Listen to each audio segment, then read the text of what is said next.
एकत्र काम करणं ही उन्नती आहे आणि स्वागत करणं ही संस्कृती आहे. सुस्वागतम सुस्वागतम सुस्वागतम.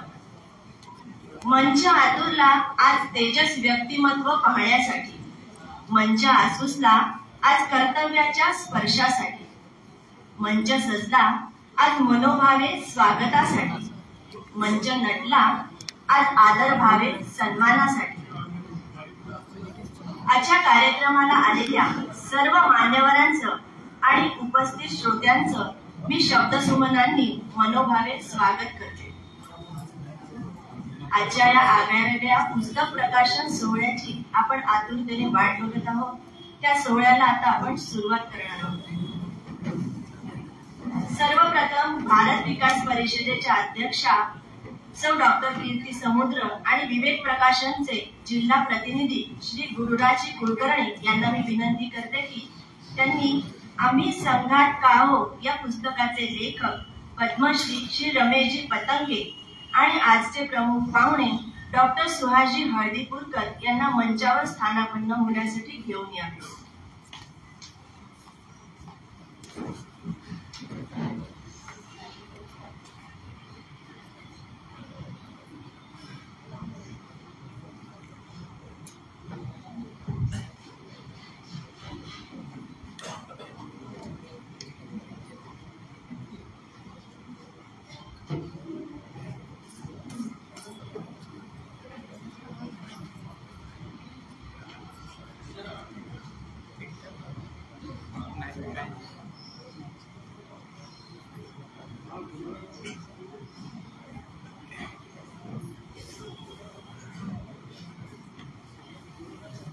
ज्योत स्नेहाची आणि त्यागाची प्रज्वलित करूया. ज्योत स्नेहाची आणि त्यागाची प्रज्वलित करूया. तिच्याच उजेडात राहून अंधकार अज्ञानाचा दूर करूया.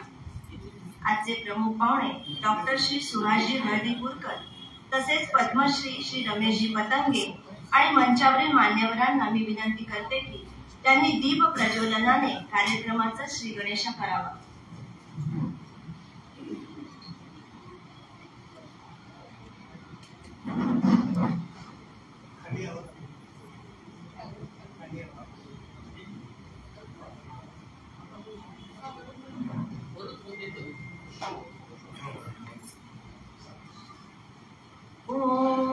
असतो मा सद्गमय तमसो मा ज्योतिर्गमय मृत्योर्मा अमृतं गमय.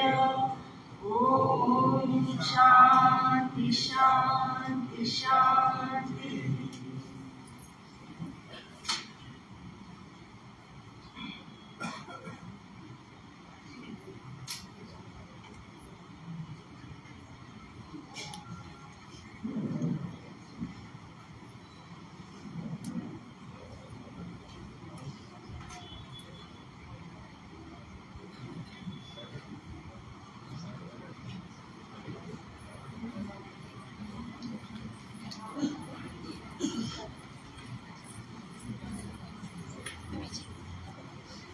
यानंतर मान्यवरांचे स्वागत, परिचय आणि प्रास्ताविक श्री माधवजी घांगुर्डे करतील अशी मी त्यांना विनंती करतो.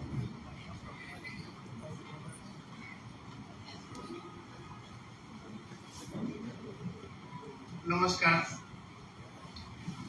राष्ट्रीय स्वयंसेवक संघाची स्थापना झाली त्याला यावर्षी 100 वर्ष पूर्ण होत आहेत. संघाचे संस्थापक डॉक्टर हेडगेवार यांनी एक खूप मोठा दृष्टिकोन विजन आपल्या डोळ्यासमोर ठेवलं आणि काही बालाला घेऊन सुरुवात केली. मोठं विजन सुरुवात मात्र बालांना घेऊन केली. आज हा संघ एक विश्वव्यापी संघटन म्हणून उभा राहिला. राष्ट्र जीवनाच्या, समाज जीवनाच्या जवळपास प्रत्येक क्षेत्रात संघाचे स्वयंसेवक आज काम करताना आपल्याला दिसतात. मग संघाचा व्याप, संघाचा प्रभाव जसजसा वाढत चालला तसा अपेक्षाही संघाकडनं वाढत चालल्या. मग संघ अमुक करतो की नाही, संघ तमुक करतो की नाही, अमुक करतो तर का करतो, तमुक करत नाही तर का करत नाही, कुठलीही घटना घडली किंवा त्याच्यामध्ये संघाचा संबंध आहे का, त्या घटनेविषयी संघाची भूमिका काय, एखाद्या महत्वाच्या विषयावर संघ काय म्हणतो, हा सर्वांच्या उत्सुकतेचा आणि चर्चेचा विषय अलीकडे असतो. आजचं जे पुस्तक आहे आम्ही संघात का आहोत, का आहोत म्हटलं प्रश्नचिन्ह नाही, आम्ही संघात का आहोत ते सांगितलंय. ह्या कारणामुळे आम्ही आहोत संघ, आणि संघ काय काय करतो, विविध क्षेत्रात काय काय करतो, संघाचे स्वयंसेवक काय काय काम करतात, अशा प्रकारचं सगळं विवेचन हे या पुस्तकात केलेलं आहे. ह्या पुस्तकाचे लेखक पद्मश्री रमेशजी पतंगे. मी 84, 74, 75, 76 मध्ये कॉलेजमध्ये होतो तेव्हापासून त्यांना पाहतोय. तेव्हा ते संघाचे मुंबईचे पदाधिकारी होते आणि सामाजिक समरसता, आता संघामध्ये देखील समरसता विषयावर वेगळ्या पद्धतीने काम केलं जातं. मुळात या समरसतेची सगळी संकल्पना आणि त्या संकल्पनेवर आधारित गेल्या 40 वर्षात जे काम सुरू झालं, 80च्या दशकामध्ये, 80च्या दशकाच्या सुरुवातीला सुरू झालं, त्याचा मागचा मूळ विचार हा पद्मश्री रमेशजी पतंगे यांचा आहे. त्यांनी आजपर्यंत जवळपास 150 पुस्तकं ही विविध विषयांवर, त्यातले बहुतेकचे समरसतेच्या विषयाशी धरून आहेत. त्यांच्या या सगळ्या कार्याबद्दल त्यांना महाराष्ट्र शासन, मध्य प्रदेश शासन यांच्याकडनं जीवन गौरव पुरस्कार प्राप्त झालेला आहे. 2 वर्षापूर्वी त्यांना पद्मश्री प्राप्त झाला. रमेशजी हे घटना विषयाचे अत्यंत बारकाईने अभ्यास केलेलं असं व्यक्तिमत्व आहे. आज रमेशजी आपल्याला या कार्यक्रमासाठी लाभलेले आहेत. तुळशीचं रोप देऊन त्यांचं स्वागत करावं असं डॉक्टर कीर्ती समुद्र यांना मी विनंती करतो.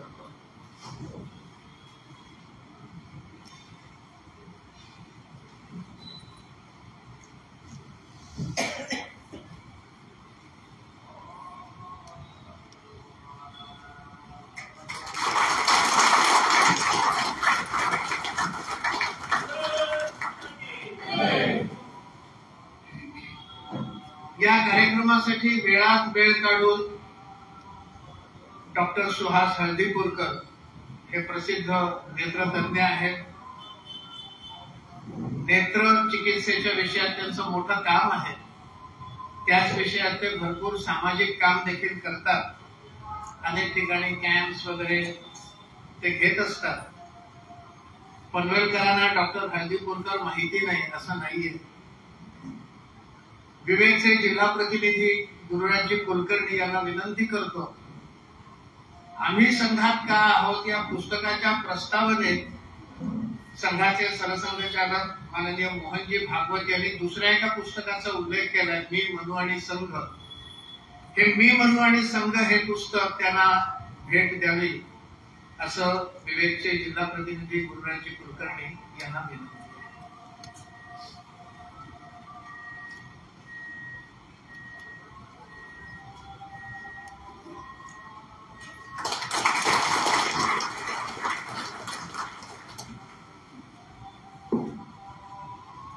डॉक्टर कीर्ती समुद्र आणि गुरुराजजी कुलकर्णी हेच आजच्या कार्यक्रमाचे निमंत्रक आहेत. जसं डॉक्टर हळदीपूरकर हे पनवेलकरांना माहिती आहे, डॉक्टर कीर्ती समुद्र देखील पनवेलकरांना माहिती आहे. मधुमेह विषयाच्या त्या तज्ञ आहेत. नवीन पनवेलमध्ये त्यांचा दवाखाना आहे. भारत विकास परिषदेच्या पनवेलच्या त्या अध्यक्ष आहेत. भारत विकास परिषदेच्या माध्यमातून अनेक समाजोपयोगी कामं केली जातात. आता सगळ्यांना तिकडनं जी कापडी पिशवी दिलेली आहे, हे पर्यावरणाचा विषय लक्षात घेऊन भारत विकास परिषदेचाच हा एक उपक्रम आहे. भारत विकास परिषदेचे अध्यक्ष डॉक्टर कीर्ती समुद्र, ज्या विवेक प्रकाशनाचा हा कार्यक्रम आपण करतो त्याचे जिल्हा प्रतिनिधी गुरुराजी कुलकर्णी यांची माझी मैत्री देखील खूप जुनी आहे. ते 7-8 वर्ष त्यांनी संघाचे प्रचारक म्हणून काम केलेलं आहे. ईशान्य भारतात 5 वर्ष त्यांनी काम केलेलं आहे. असे गुरुराजी कुलकर्णी विवेक वाढावा, लोकांपर्यंत जावा, याचं जिल्हा प्रतिनिधी म्हणून गुरुराज कुलकर्णी यांच्याकडे जबाबदारी आहे.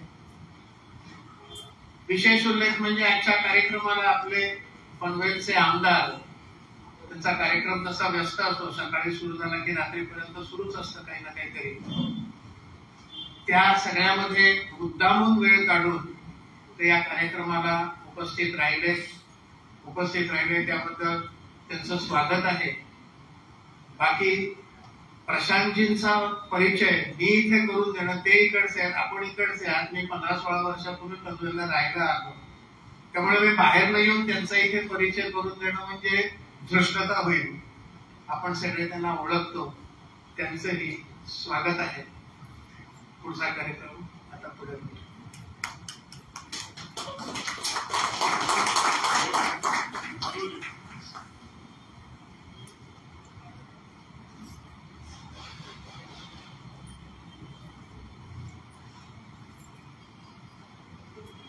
नेहमी कार्यक्रमाच्या शेवटी परंतु महत्वाचा असणारा कार्यक्रम म्हणजे आभार.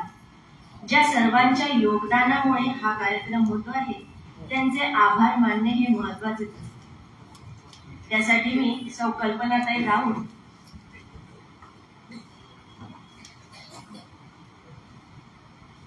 रमेशजींचा आग्रह आहे की माननीय आमदारांनी मंचावर स्थानापन्न व्हावं आणि तेच मला सांगायला त्यांनी वरती बोलावं.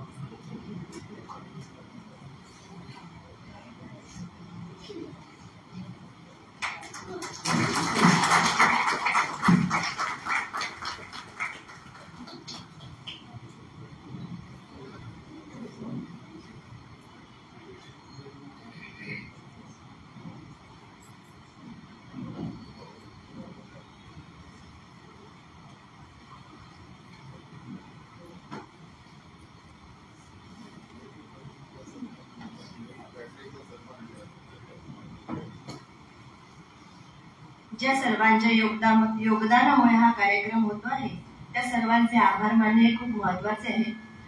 त्यासाठी मी सौ कल्पनाताई राऊत यांना विनंती करते की त्यांनी मंचावर यावे. नमस्कार.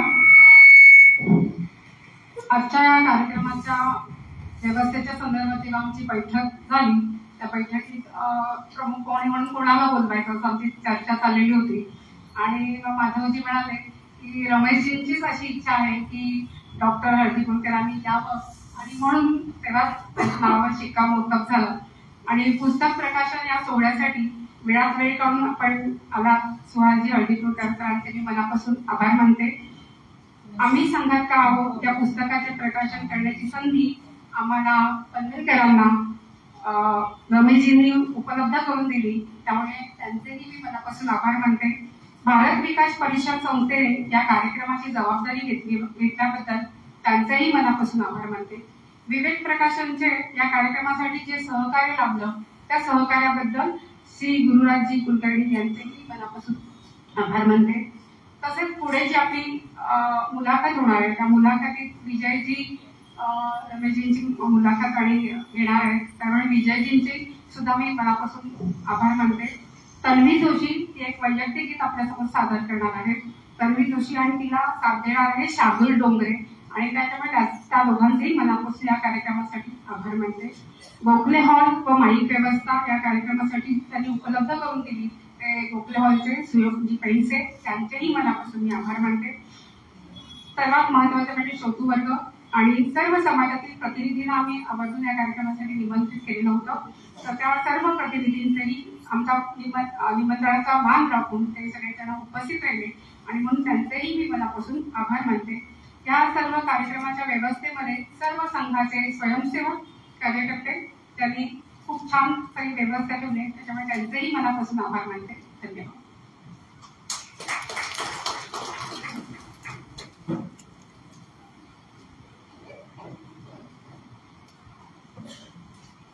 आजच्या या कार्यक्रमाचे औत्सुक्य वाढविणाऱ्या बहुप्रतीक्षित पुस्तकाचे प्रकाशन करण्यासाठी मंचावरील मान्यवरांना मी विनंती करते की त्यांनी आम्ही संघात का आहोत या पुस्तकाचे प्रकाशन करावे.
यानंतर आजचे आपले प्रमुख पाहुणे सर्व परिचित डॉक्टर श्री सुहासजी हळदीपूरकर यांना मी विनंती करते की त्यांनी आपले विचार मांडावे.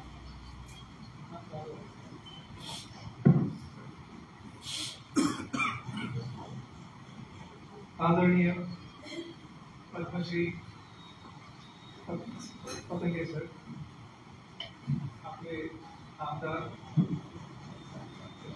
सर, भारत विकास परिषदेचे डॉक्टर कीर्ती समुद्र, विकास विवेक प्रकाशनाचे गुरुराज कुलकर्णी, इकडचे इतर सर्व पदाधिकारी,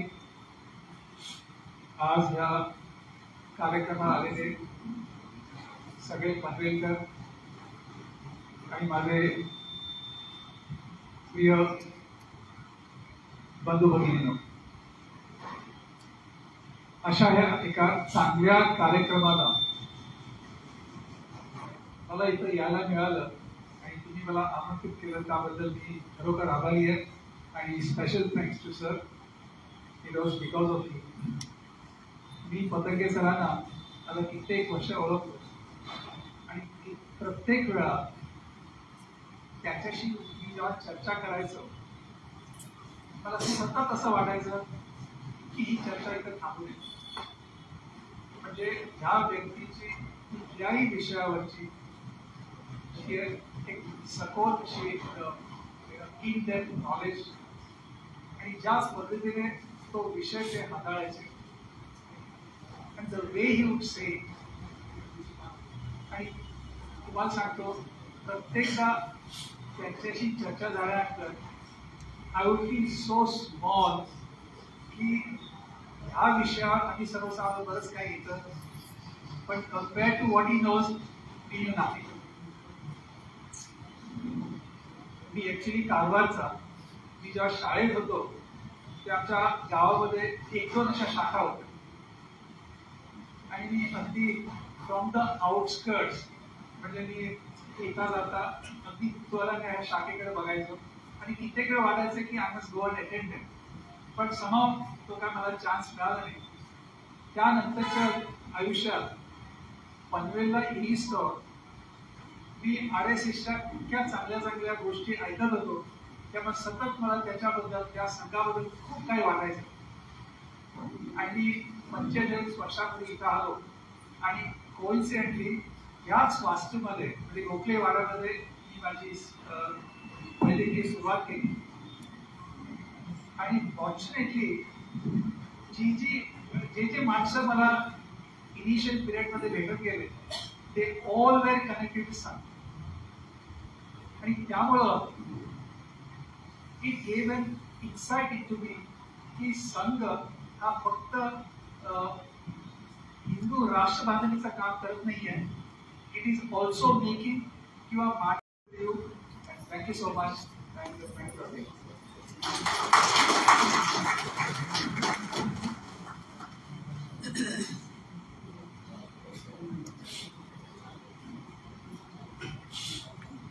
धन्यवाद सर. यानंतर वैयक्तिक गीत सादर करण्यासाठी कुमारी तन्वी जोशी तसेच तिला तबल्याला साथ करणाऱ्या शार्दूल डोंगरे यांना मी विनंती करते की त्यांनी मंचावर यावे.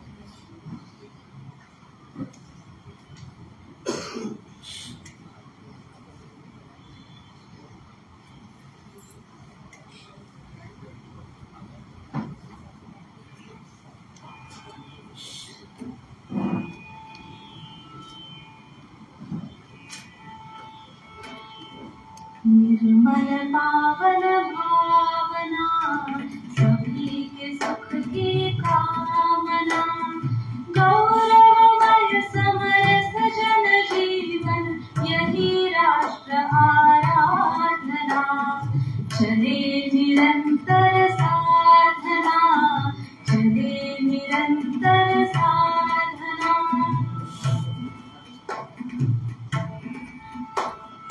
जहाँ शिक्षा अंधकार है वहाँ ज्ञानकारी बजलाए स्नेह भरी अनुपम शैली से संस्कारों की ज्योत जलाए सभी को लेकर साथ चलेंगे दुर्बल का कर थामना चले निरंतर साधना चले निरंतर साधना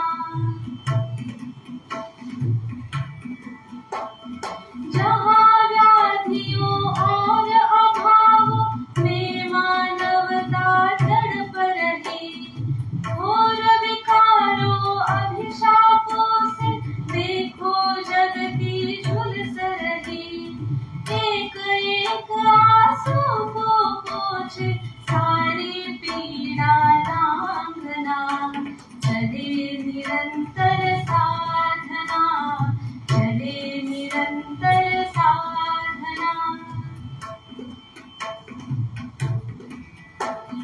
जहाँ विषमता भेद अभी है नई चेतना भरनी है न्यायपूर्ण मर्यादाधारी विकास रचना करनी है स्वाभिमान से खड़े सभी हो करे न कोई याचना चले निरंतर साधना चले निरंतर साधना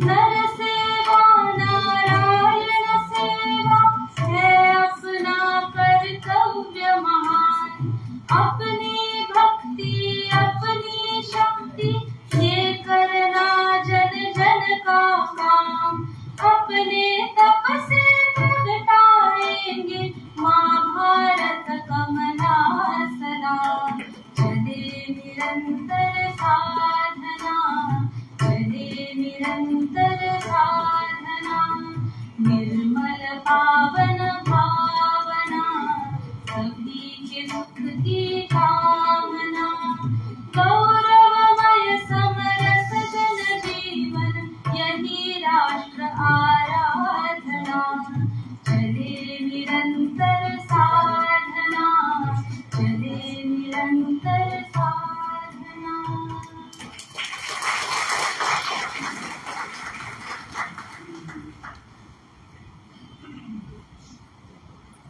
धन्यवाद तन्वी आणि शार्दूल. पुढील कार्यक्रमाकडे वळण्याआधी डॉक्टर सौ कीर्ती समुद्र, डॉक्टर श्री सुहासजी हळदीपूरकर आणि श्री गुरुराजजी कुलकर्णी यांना मी विनंती करते की त्यांनी मंचावरील खुर्च्यांवर स्थानाबद्ध व्हा.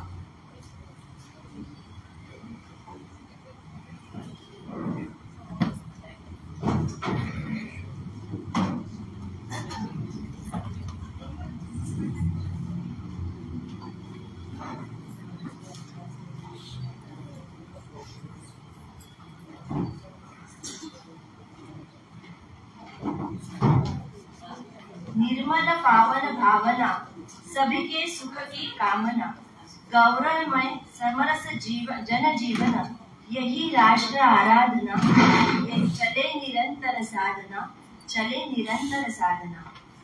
आम्ही संघात का आहोत या पुस्तकाचे मूळ प्रवर्तक पद्मश्री श्री रमेशजी पतंगे आणि त्यांच्या पुस्तकाचे मुखपृष्ठ आत्ताच आपण प्रकाशनाच्या वेळी बघितले. परंतु या पुस्तकाच्या आत नेमके काय काय आहे हे आपण भाषण, उद्बोधन असे न ऐकता मुलाखतीच्या रूपाने ऐकणार आहोत. मुलाखत म्हणा, प्रश्नोत्तरे म्हणा किंवा दोघांचा सुखद संवाद म्हणा, हे ऐकायला आपण सर्वजण उत्सुक आहात. त्यासाठी श्री विजयजी वेदपाठक यांना मी मंचावर येण्याची विनंती करते.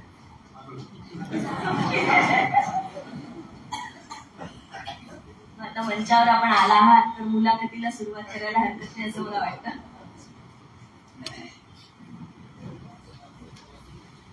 नमस्कार सगळ्यांना. रमेशजी स्वागत आपलं. आपल्या हिंदू समाजामध्ये, सभ्यतेमध्ये ज्ञानाचं जे असीम भांडार आहे आणि त्याचा संदर्भ या पुस्तकाशी आहे म्हणून ते मला आठवतं. हा बहुतांशी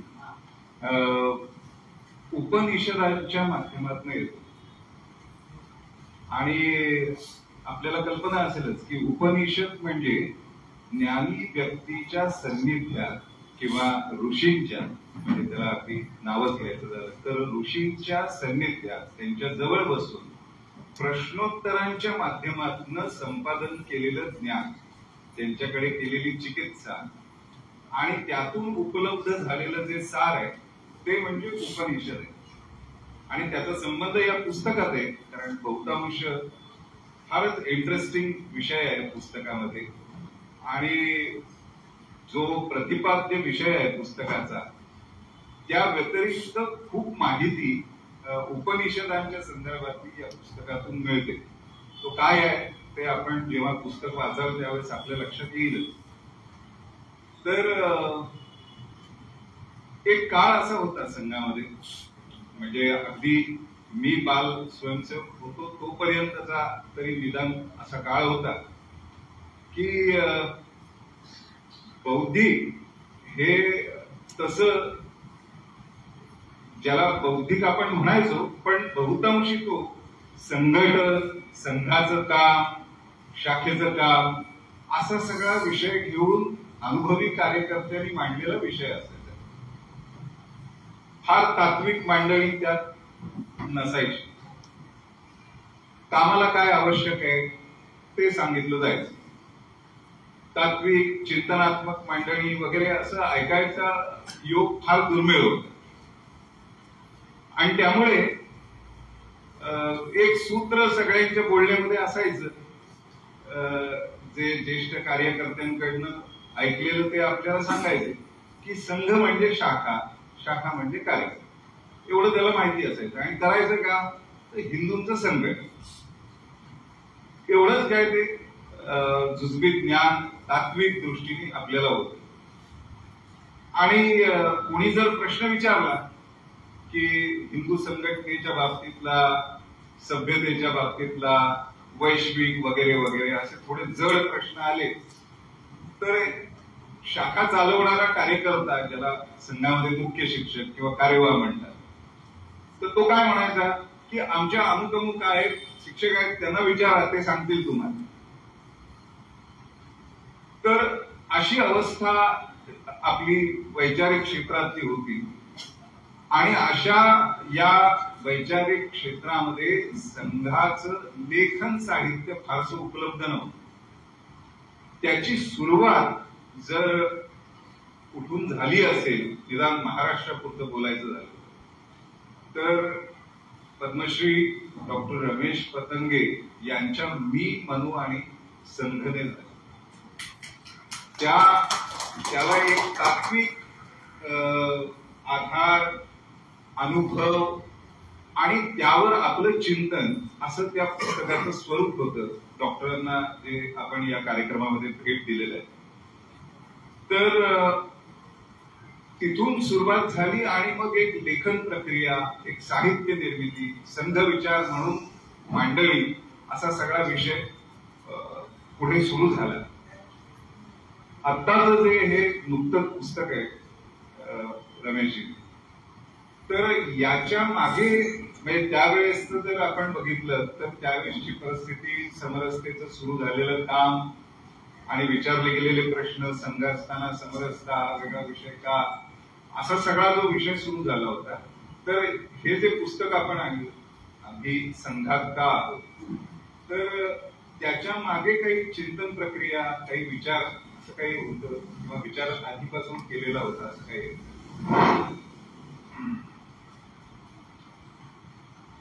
सर्वप्रथम पनवेलकर बंधू भगिनींना मी नमस्कार करतो. एका अर्थाने मला नवदृष्टी दिली असे डॉक्टर हळदीपूरकर इथे उपस्थित आहेत. माझ्या डोळ्यांची ऑपरेशन त्यांनीच केलेली आहे.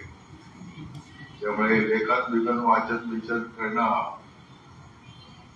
याला जे डोळा शाबूत असावा लागतो तो त्याच्या कृपेने मला उत्तम दृष्टी लाभ झालेले आहे. प्रत्येक पुस्तकाची एक लेखन प्रक्रिया असते. लेखकाच्या दृष्टीने सांगायचं तर पुस्तक त्याच्या अर्थाने बाळणपण असतं. काही पुस्तक असतात ती थोडीशी वेगाने लिहून होतात आणि काही पुस्तकांना खूप वेळ लागतो. म्हणजे लिहायला वेळ लागतो असं नाही, जे लिहायचं आहे त्याच्या संबंधीचं चिंतन निर्माण व्हायला त्या प्रक्रियेला जरा वेळ लागतो. आम्ही संघात का आहोत हे जे पुस्तक आहे याची चिंतन प्रक्रिया 3-4 वर्ष माझ्या मनात चालू होती की अशा प्रकारचं एक पुस्तक आपल्याला लिहायला पाहिजे. आणि चिंतन प्रक्रिया चालू असताना मग एक वेळ असे येते की ज्या वेळेला ते टाइम टेबल मध्ये आणावं लागतं की आता हे एका विशिष्ट कालमर्यादेच्या आत ते पूर्ण करायला पाहिजे. आणि मग संत शताब्दीचा विषय जेव्हा आणि वेगवेगळ्या कार्यक्रम चर्चा वगैरे सुरू झाल्या, विवेकनी सुद्धा त्याची दखल घेऊन अंक ग्रंथ करणं सुरू केला, तेव्हा मला असं वाटलं की असं एक पुस्तक आपण आता लिहिलं पाहिजे. आणि योगायोग असा की 2024 साली संघविषयी एक मोठा ग्रंथ प्रकाशित केला विवेकने. त्याचं प्रकाशन नागपूरला माननीय मोहनजींच्या हस्ते झालं. त्या कार्यक्रमाला मी होतो तिथे. तर मी त्यांना म्हटलं, त्याचा माझा परिचय प्रदीर्घ काळापासून असल्यामुळे मोकळेपणाने त्याचे संवाद करणं हे सहज शक्य होतं. तर मी त्यांना म्हटलं की मी असं पुस्तक लिहिणार आहे, तर आणि लिहून झालं की तुमच्याकडे पाठवतो, तुमचा अभिप्राय द्या. ते म्हणजे ठीक आहे, लिहून झालं की पाठवून द्या. लिहून झालं तर पाठवलं आणि पाठवल्यानंतर 8-10 दिवसातच त्यांचा अभिप्राय मला आला. म्हणजे प्रस्तावना झाली ती जवळजवळ लिखित एक पानभर आहे. या पुस्तकाचे 2 पानं झालेले आहेत. त्यावेळेला मोहनजीकडनं प्रस्तावना येईल असं काही मी गृहीत धरलेलं नसल्यामुळे माझी मानसकन्या डॉक्टर सुवर्णा रावळ हिला म्हटलं की पुस्तक असं झालेलं आहे तर त्याची प्रस्तावना तो लिही. त्याचे 2 कारणं होती. एक असा की गेली 30-32 वर्ष ती माझ्या सहवासात आहे, बरोबरीने काम करणारी सहकारी म्हणून. तिची सगळी जी काही जडणघडण आहे त्याचा मी जिवंत साक्षीदार आहे. आणि तिची आई ही एका आजारपणामध्ये गेली. तिचं जीवन असं आहे की ते अत्यंत संघर्ष करून ती या पदाला आलेली आहे. ज्या जातीत तिचा जन्म झाला तिथे संघर्षाशिवाय पुढे येणं अशक्य आहे. आणि त्यात आईची साथ जी आहे घरातली ती शब्दातीत आहे. त्यामुळे आई गेल्यामुळे ती फार हे झाली, डिप्रेस झाली. जबरदस्त. 2-4 तासांच्या घरी जाणे येण्या जागा वगैरे. मग त्याला डिप्रेशन बनवून त्याला जर बाहेर काढायचं असेल तर म्हणजे हा प्रयोग करून बघूया. आणि ती पुस्तक वाचलं, अप्रतिम प्रस्तावना लिहिलेले तुम्ही वाचाल त्या पुस्तकामध्ये. तेव्हा ही पुस्तकाची एक लेखन प्रक्रिया आहे. आता पुस्तक लिहित असताना एक 4 प्रश्न मी पहिल्याच प्रकरणामध्ये 3 प्रश्न घेतलेले आणि 14 प्रश्न शेवटच्या प्रकरणात घेतलेले. पण प्रश्नाची उत्तर देण्यासाठी हे पुस्तक लिहिलेलं वाचण्याचं तुमच्या लक्षात येईल. म्हणजे पहिला प्रश्न माझ्या बहिणीने मला विचारलेला प्रश्न, त्यालाही खूप वर्ष झाली. भाऊजी, तुम्ही इतकी वर्ष संघात आहात, तुमच्या बरोबर असणारे इतर कार्यकर्ते बघा कुठच्या कुठे गेले. कोणी आमदार झाला, कोणी मंत्री झाला, प्रत्येकाने गाड्या आहेत, काय संपत्ती आहे. तुम्ही मात्र आहात तिथेच. एक राहतं घर सोडलं तर तुमच्याकडे काही प्रॉपर्टी देखील नाहीये, काही नाही. मग संघात राहून तुम्ही काय मिळवलं, हा तिचा व्यावहारिक प्रश्न आहे. आता तिला काय उत्तर द्यायचं, तर ती काहीतरी उत्तर दिलं त्यावेळेला. समाधान झालं किंवा माहित नाही. दुसरा प्रश्न, हे पुरोगामी जगतामधून मी शिकलो त्यांच्या सहवासात गेल्यानंतर, संघात नाही शिकलो, की माणसाची जात, समोरच्या व्यक्तीची जात त्याच्या आडनावावरून ओळखता येते. हे कौशल्य आहे ते आम्हाला संघात कोणी शिकवत नाही. संघात एकच शिकवलं जातं, आपण सर्व हिंदू आहोत, परस्परांचे बंधू आहोत. जात पात वगैरे वगैरे त्याच्या पलीकडे संघ गेलेला आहे. तर एका पुरोगामी मोठ्या विद्वानाने मला विचारला प्रश्न, पतंगे म्हणजे तुम्ही भावसार आहात. मला आश्चर्य वाटलं, माझी जात कशी काय कळली. आणि नंतर मग मी ते कौशल्य मी देखील शिकवून घेतलं. समरस सामंताचं काम करत असताना गायकवाड, कांबळे बिबळे असे नाव आले की काय समजायचं ते मी नंतर, ही प्रगती आमची पुरोगामी प्रगती नंतर झाली. तर तुम्ही संघात कसे काय, संघ तर ब्राह्मणांचा आहे. आणि त्यावेळेला मी महाराष्ट्र प्रांताचा, तो महाराष्ट्र प्रांत अख्खा होता विदर्भ सोडून, त्याचा सहबौद्धिक प्रमुख होता. म्हणजे ह्या बाहेरच्या शब्दात सांगायचा very very high ranking officer, top मध्ये असतात ना, अशातला मी होतो. मला मी त्याच्यावर मी संघाचा एवढा मोठा पदाधिकारी आहे आणि तिथे माझ्यासारखे असंख्य लोक संघामध्ये आहेत. कोणी कार्यवाह आहेत, कोणी प्रचारक आहेत, कोणी काय. तर त्याचं उत्तर असं, हे सगळं शोभेसाठी असतं. पतंगे तुम्ही फार भोळे आहात. हे ब्राह्मण मंडळी महाकाव्य भात असतात, ते तिथे तुम्हाला जगाला दाखवण्यासाठी हे असे चेहरे वगैरे पुढे आणतात. आता याचं समाधान काय करणार, ते समाधान करणं शक्य नव्हतं. असे काही ते प्रश्न आहेत त्याच्यामध्ये. आणि मग त्या प्रश्नांची उत्तर, प्रश्न आणि उत्तर अशा देण्याच्या भानगडीत पडण्याचं काही कारण नाही. कारण ते कोणी तशा प्रकारच्या पद्धतीच्या पद्धतीने जाऊन काही उपयोग नाही. म्हणून मी विचार असा केला की मुळात या सर्वांना एक गोष्ट सांगायला पाहिजे, why we are in RSS, आम्ही संघात का असतो. आणि ते सांगायचं असेल तर मग त्याला काहीतरी पुस्तक सोप्या भाषेत झालं पाहिजे. तत्वज्ञानात्मक होता कामा नये. कथा त्यात असल्या पाहिजे. आणि ते सगळं कुठेही कथा कुठेही टाकून चालत नाही. तर मूळ आशयाला उलगडून दाखवणाऱ्या कथा असल्या पाहिजेत. या उपनिषदांचं माझं जे वाचन आहे त्याचा तो मागाशी उल्लेख केला ते फार प्रदीर्घ काळापासून आहे. मी ठाणे कारागृहात जेव्हा मी होतो त्यावेळेला प्रथम शंकरराव देवांचं उपनिषदांवरचं एक मराठी पुस्तक वाचलं. आणि ते पुस्तक वाचल्यानंतर चांगल्या अर्थाने घ्या तुम्ही की हिंदू म्हणून घेण्याची लाज वाटायला लागली. असं का झालं तर उपनिषद हे माझं तत्वज्ञान आहे तोपर्यंत मला माहित नाही.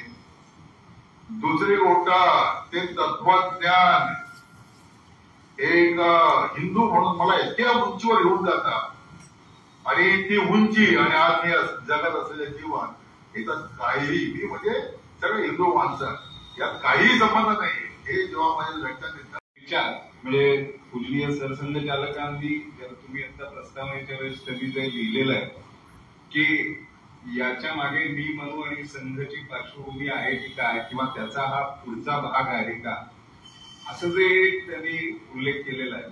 तर असं काही सूत्र किंवा असं काही विचार होता का की मी पासून सुरू झालेला अभिपर्यंत आलेला, म्हणजे मी मनू आणि संघ ही एका स्वयंसेवकाची साक्ष आहे आणि आम्ही संघात का आहोत हे जर वाचलं तर हे एका स्वयंसेवकाचं प्रतिज्ञोत्तर आहे असं वाटावं, इतकं ते संलग्न वाटतं. तर तसं काही आहे का?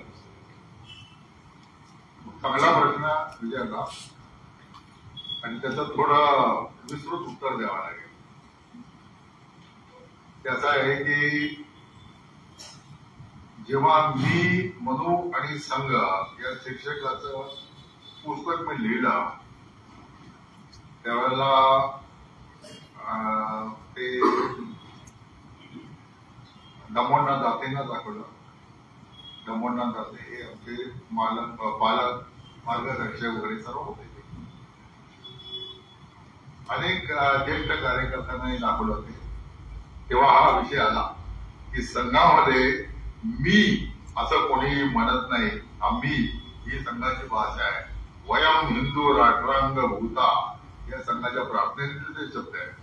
मी असं काही येत नाही. तर आपण गप्तेजी म्हणाले की याच्यावर तुझ्यावर आक्षेप घेतले जाते, पण संपूर्ण पुस्तक वाचलं की त्यातला मी हा प्रातिनिधिक आहे, तो आम्हीच प्रतिनिधित्व करणार आहे असं त्यांना वाटेल. तर ते पुस्तक लिखाणामागची जी प्रेरणा आहे ती वेगळी आहे. या पुस्तकाची प्रेरणा वेगळी आहे, त्या पुस्तकाची प्रेरणा वेगळी आहे. ती प्रेरणा अशी आहे की जेव्हा मी सामाजिक समरसता मंचाचं काम माझ्याकडे आलं, दायित्व आलं. आता इथे संघाच जे कार्यकर्ते बसले असतील त्यांना संघाची शब्दावली माहीत असते. दायित्व आलं, जबाबदारी आली. आता जबाबदारी आली संघामध्ये की त्याचा एक अर्थ असा होतो प्रत्येक कार्यकर्त्याच्या बाबतीमध्ये की जी जबाबदारी तुझ्याकडे दिलेली आहे त्यातलं तुला फार ज्ञान आहे म्हणून दिलेली नाही, तर त्या जबाबदारीसाठी तू स्वतःला लायक कर असा त्यांना अर्थ. माझ्याकडे समरसतेचं काम आल्यानंतर समरसता शब्द काय आहे, समतेचा अर्थ काय होता, समतेच्या महाराष्ट्रात चळवळी काय आहे, त्याचं लिखाण करणारे लेखक कोण आहे, फुलेंचा विचार काय आहे, आंबेडकरांचा विचार काय आहे, सावरकरांचा विचार काय आहे, ही सगळी जी दलित व्यासपीठ जी आहे या व्यासपीठावरून मांडले जाणारे विचार कोणते, जे दलित विचारवंत म्हणून सगळे ख्यात आहेत महाराष्ट्रामध्ये, त्यांची पुस्तकं काय आहेत, असं सर्व वाचन करण्यामध्ये माझी 2 वर्षे गेली.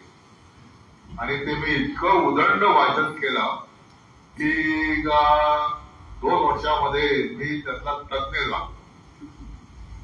आणि ती सर्व वाचल्यानंतर अनेक प्रकारच्या ज्याला इनर कॉन्ट्राडिक्शन असतात ना, या अशा जबरदस्तपणे समोर यायला लागल्या. इनर कॉन्ट्राडिक्शन म्हणजे महात्मा ज्योतिराव फुले यांचं पहिलं चरित्र जे आहे पंडितनाथ सीताराम पाटील यांनी लिहिलं. बस ते सत्यशोधक चळवळीचे आणि प्रमुख नेते होते.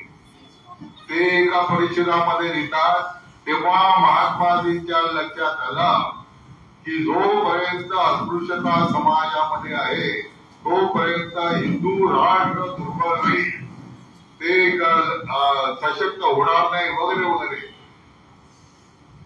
महात्मा फुलेंना त्यांचा अनुयायी काय समजतो या दृष्टीने महत्वाचं आहे. आणि नंतर या सर्व पुरोगामी लोकांनी, समाजवाद्यांनी महात्मा फुलेंना काय ठरवून टाकलं, ब्राह्मण विरोधी, हिंदू विरोधी, सनातनी विरोधी वगैरे वगैरे सगळी लेबलं त्याला लावून टाकलं आणि त्याचा डोळा झाडीने प्रचार केला, पुस्तकं लिहिली, सगळं काय केलं. ते सगळं मी वाचन केलं.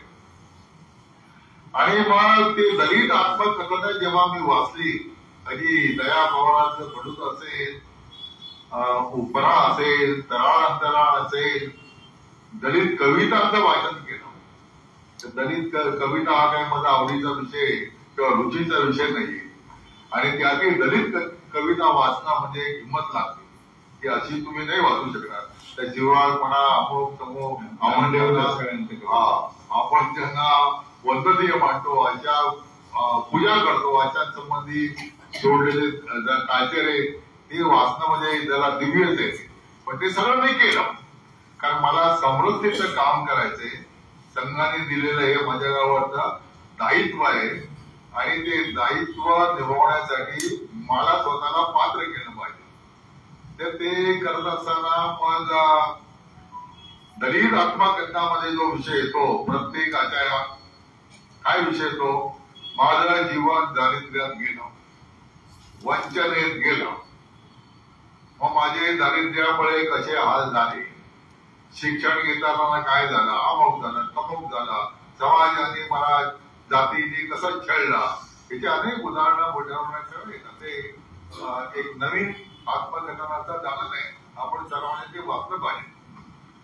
परंतु माझ्यासारखा संघ कार्यकर्ता जो आहे तो जेव्हा विचार करायला लागतो, अरे हे दारिद्र्याचं जीवन तर मी अनुभवलेलं आहे. ज्या वयात भूक काय असते असा अनुभव कुठल्या लहान मुलाच्या जीवनात येऊ नये. एक वेळ उपाच्या राहण्यामध्ये काय असतं ते मी अनुभवलेलं आहे. अनेक रात्री अन्न पोटात गेल्याशिवाय झोप काढलेली, पण झोप लागत नाही, आणि ती आई तळमळते आहे की पोरामध्ये काही खायला आणू नाही शकत. हे सगळं दुःख मी अनुभवलेलं आहे. आर्थिक दारिद्र्याचे चटके समाजामध्ये वावरताना कसे जाणवतात हे सगळे अनुभव मी घेतलेले आहे. परंतु त्याच वेळी माझा संघ जीवन सुरू झालेलं आहे वयाच्या 7व्या वर्षापासून, आणि या संघ जीवनामध्ये जे मला अनुभव येत गेले ते हे सगळे दारिद्र्य वंचनेचे चटके जे आहेत हे फार दूर काढणारे झाले.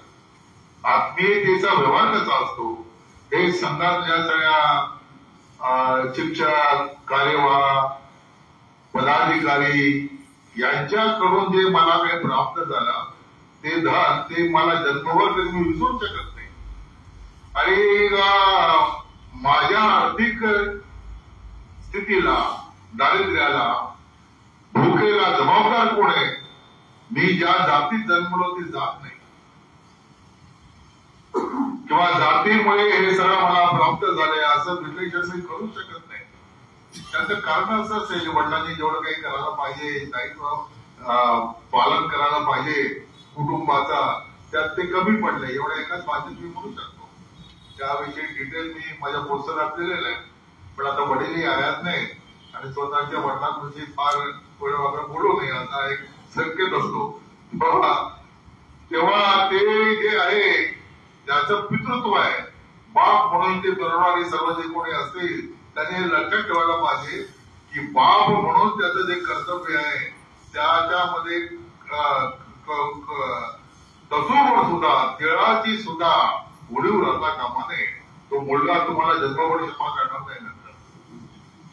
तर ते हे सगळं जे आहे ते सगळं जातीमुळे हे सगळे वंचना येते, शिक्षण होत नाही, अमुक होत नाही, तमुक होत नाही. मी पार्टिक्युलर विद्यालयामध्ये शिकलो. त्यावेळेस मुंबईतला उपनगरात ते कॅपनाम विद्यालय होतं. परंतु तिथे आज जो रमेश पतंगे आहे तो त्या विद्यालयात नाही घडला. त्या शाळेने मला नाही घडवलं. मग शाळेत असलेली शिक्षणापेक्षा आणि इतर असलेली पाल्यातली मुलं ही सगळी मध्यमवर्गीय आणि उच्च जातीची सगळी मुलं असायची, जे घरातनं शिक्षणाची परंपरा घेऊन येणारी आणि अभ्यासात फोकस असलेली. त्या स्पर्धेत मी मागे पडलो, आणि वर्गातील एक ढ विद्यार्थी अशीच माझी त्या शाळेमध्ये ख्याती राहिली. दरवर्षी गणितात नापास होणारा आणि प्रमोद पुढच्या वर्गात, आता या वर्गात खेळायचं नाही असा करत करत 11वी पर्यंत मी गेलो. 11वी मध्ये माझा शाखेतला माझा मित्र होता प्रभाकर विस्पुते म्हणून, त्याचं गणित फार चांगलं होतं आणि तो आर्थिकदृष्ट्या चांगल्या स्थितीत होता, क्लास वगैरे करत होता. त्यांनी मला नंतर 2 महिने गणित शिकवलं 11वीचं. भूमितीची प्रणाली कशी सोडवायची, अंकगणित कसं सोडवायचं वगैरे वगैरे. आणि जेव्हा मी माझी SSCची मार्कशीट घेऊन आमच्या शिक्षकांकडे गेलो तेव्हा त्यांच्या डोळ्यावर विश्वास बसेना की या 4 वर्ष गणितात नापास होणारा गणितात डिस्टिंक्शन कसं काय मिळवलं, एवढे मार्क कसे काय मिळवलं. त्यानंतर तो आत्मविश्वास निर्माण व्हावा लागतो. I can do it. म्हणजे मी जर ठरवलं तर मी ही गोष्ट करू शकतो.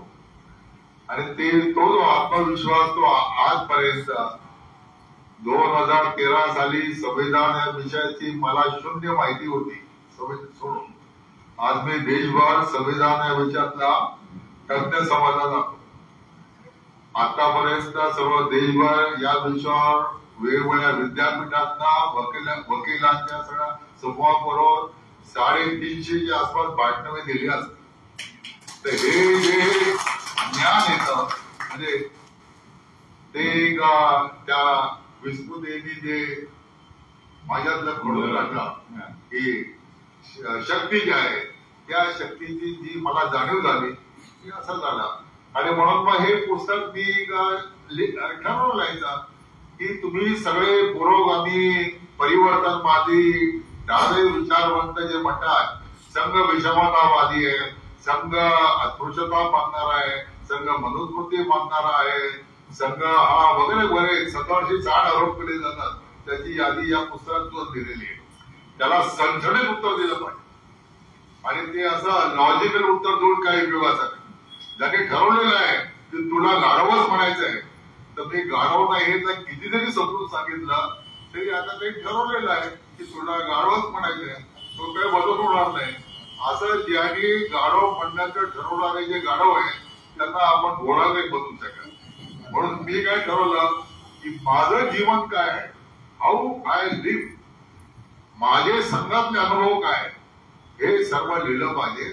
आणि तुम्ही जे सार्वजनिकरित्या भाषण करता विकास झालं पाहिजे, जातीमुक्त झालं पाहिजे, अस्पृश्यता नष्ट केली पाहिजे, फळाने केलं पाहिजे असे जे पाऊस पाडत असतात हे तुम्ही लोक किती ढोके आहात त्याची पुरावा सहित त्याचे दिले पाहिजे. हे सर्व पुस्तकांमध्ये मी दिले.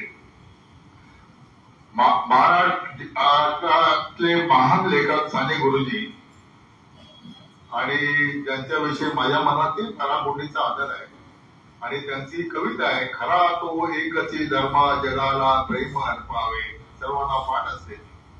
हे साने गुरुजी 48च्या एका लेखामध्ये म्हणतात संघाचे स्वयंसेवक हे सर्पांची पिल्ल आहेत, त्यांना ठेचलं पाहिजे. हे जेव्हा मी ते सर्प वाचलं तेव्हा माझ्यासमोर प्रश्न निर्माण झाला की कोणते साने गुरुजी खरे, खरा तो एकची धर्म जगाला प्रेम अर्पावे हे म्हणणारे साने गुरुजी खरे की संघ स्वयंसेवक सर्पांची पिल्ल आहेत ठेचलं पाहिजे म्हणणारे साने गुरुजी खरे. हे जे ढोंगीपण आहे पुरोगामी ढोंगीपण हे प्रत्येकाचा म्हणजे शरद पवार असोत, महाराष्ट्राचे लाडके दैवत पु ल देशपांडे असोत, सगळी माणसं महान आहेत. त्यांच्या महानतेविषयी मला काही म्हणायचं नाही. म्हणजे कोणी त्याचा असा अर्थ करू नये. पु ल देशपांडे हे महाराष्ट्राचे लाडके माझेही लाडकेच आहेत. म्हणजे मला जेव्हा जेव्हा कधी असं या सगळ्या सिरियस वाटण्याचा कंटाळा येतो तेव्हा त्यांचं मी व्यक्ती आणि वल्ली युट्यूबवर सर्व ते प्रत्येक विषय आलेले आहेत.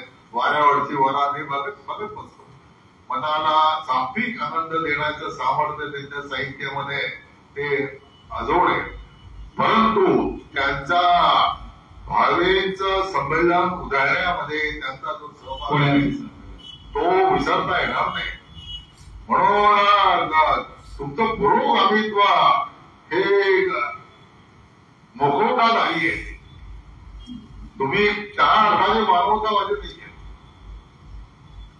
खरा तो एकची धर्म जगाला प्रेम अर्पावे या अर्पण करण्याच्या प्रेमामध्ये संघ सोयीसोपाना वगळावे असं वाक्य नाही तिथे कवितेमध्ये. पण त्याचा व्यवहार व्हायचा तर हे असा दुटप्पीपणा, ढोंगीपणा जो समाजामध्ये पुरोगामित्व आणि सेक्युलरिझम, परिवर्तनवाद ज्या बऱ्या शब्दांची आणि माजवला गेला, त्याला सणसणीत उत्तर दिलं पाहिजे. ते त्या पुस्तकात दिलेलं आहे. त्या पुस्तकाचा प्रभाव काय झाला, त्या संघाला म्हणजे पुन्हा मी आलो होते, तर त्याला काय आता इलाज नाही काय. त्या संघातला मी एक असा स्वयंसेवक आहे की संघाच्या इतिहासामध्ये त्यांनी पहिलं पुस्तक मी हा विषय धरून लिहिलेला आहे. हे पहिलं पुस्तक. त्यानंतर संघाचे सरसंघचालक माननीय सुदर्शनजी यांनी पुण्याला दामोदरांच्या पुस्तकाच्या प्रकाशन समारंभामध्ये 2 गोष्टी सांगितल्या. ते म्हणाले कि हर एक ज्येष्ठ कार्यकर्ता ने इसके बाद अपनी आत्मकथा लिखनी चाहिए, अपने संघ अनुभव लिखने चाहिए. वो समय गया कि जब ये हमने तय किया था हम कुछ लिखेंगे नहीं, मुझे पांढऱ्यावर काळा न करता आम्ही संघटन उभे करू. वो समय अब चला गया, अब अपने को लिखना है. रमेश पतंगे जी का पुस्तक इस रूप से एक शुरुआत ऐसा मानना चाहिए, ऐसा ते म्हणाले. आणि एक किस्सा सांगितला. तो किस्सा असा की या पुस्तकाचा अनुभव तामिळमध्ये भाषेत झाला. तो झाल्यानंतर तिथले भाजपाचे संघटन मंत्री जे आहे ते करुणानिधीचे ते राजकीय नेते असतात, ते परस्पर भेटतच असतात. एका भेटीत त्यांना पुस्तक दिलं आणि नंतर महिन्याभरानंतर भेट झाली करुणानिधींची. त्यांनी विचारलं की कैसा लगा आपको पुस्तक. त्यावेळीमध्ये विचारलं असेल, मला काय त्यामुळे भाषा येत नाही. तेव्हा करुणानिधी म्हणाले की या पुस्तकात जो संघ सांगितलेला आहे तो कसा असेल, तर we have waited 40 years of our life in criticizing it. If RSS is like this, we have waited 40 years of our life. हे मला वाटतं त्या पुस्तकाला पुरस्कार वगैरे काही मिळाले, हा सर्वश्रेष्ठ पुरस्कार आहे. आज भारतात जिथे जातो तिथे माझा परिचय जेव्हा करून देण्यात येतो, हा श्री रमेश पतंगे आहे, तो समोरचा कार्यकर्ता म्हणतो मैं आपको जानता हूं. तो मला पहिल्यांदाच भेटत असतो. कैसे जानते हो. मैंने आपका पाय मनोवर सगळे पुस्तक पढा आहे. या पुस्तक वाचण्यामुळे माझी संघ धारणा कशी स्पष्ट झाली, जाणीवा कशा तीव्र झाल्या आणि पब्लिक डिबेट मध्ये मी किती आत्मविश्वासाने बोलू शकतो वगैरे वगैरे तो बोलायला लागला. असा त्या पुस्तकाचा प्रवास आहे. हे पुस्तक लिहित असताना त्या पुस्तकाचा दुसरा भाग ठरावा असा शुद्ध विचार माझ्या मनामध्ये होता. असा काही विचार माझ्या मनामध्ये नव्हता.